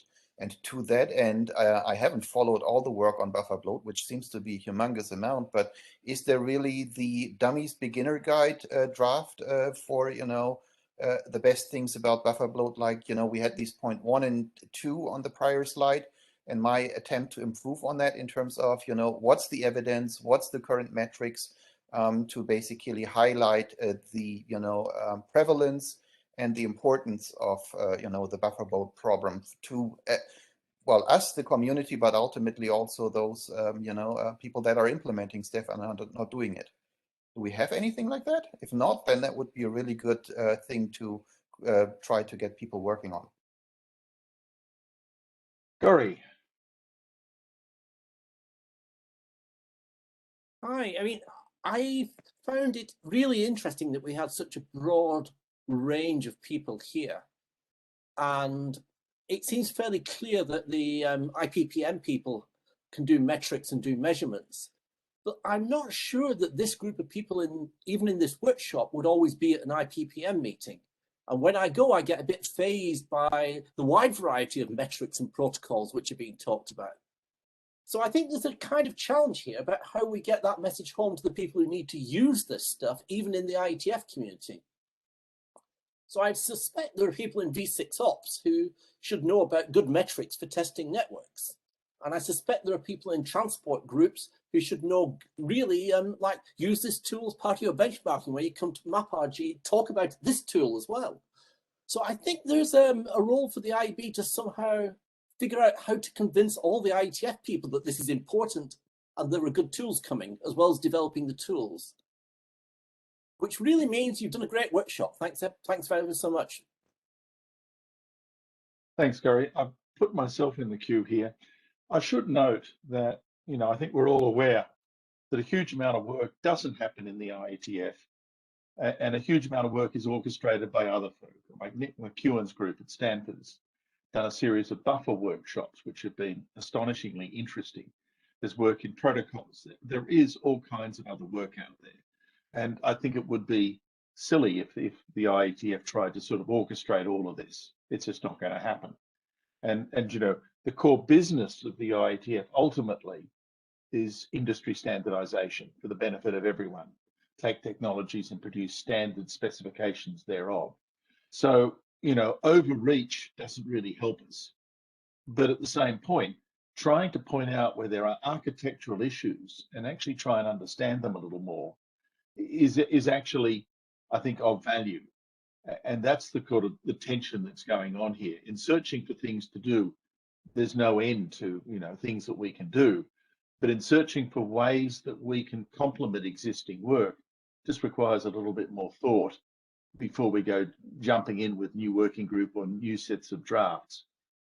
So, you know, make haste carefully. Thank you. Anyone else in the queue? Yes, there is. Dave.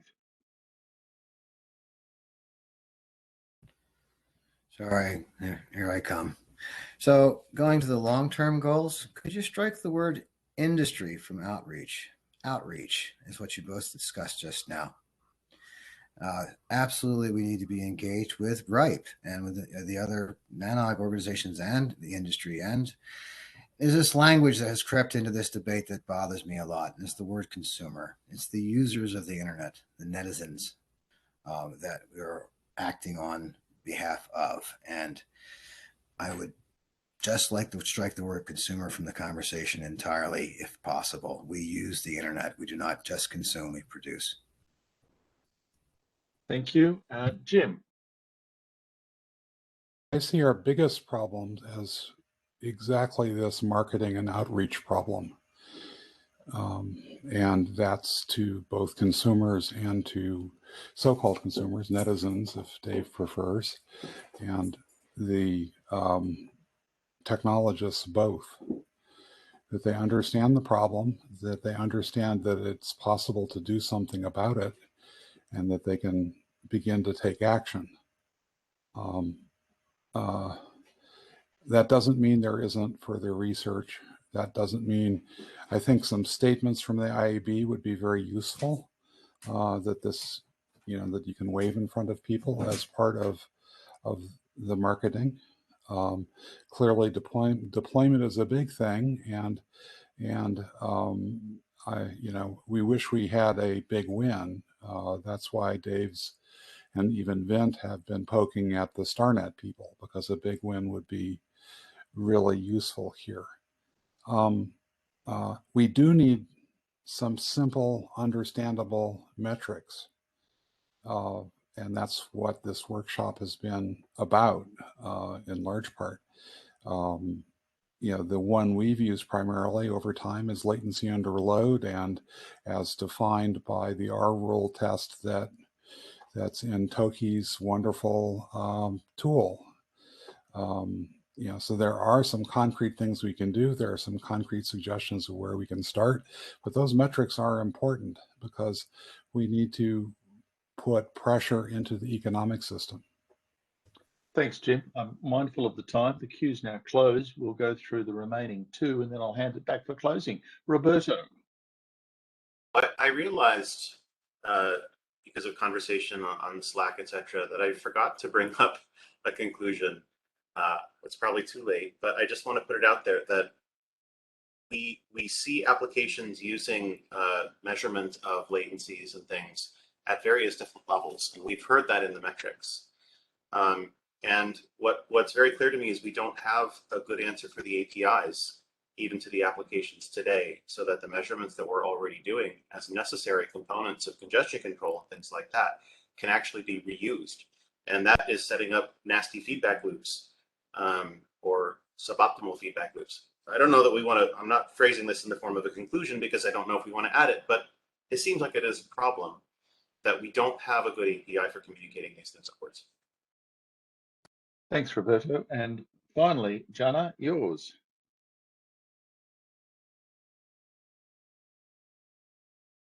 Thank you, Jeff. I thought Corey was in queue, but I guess he's not.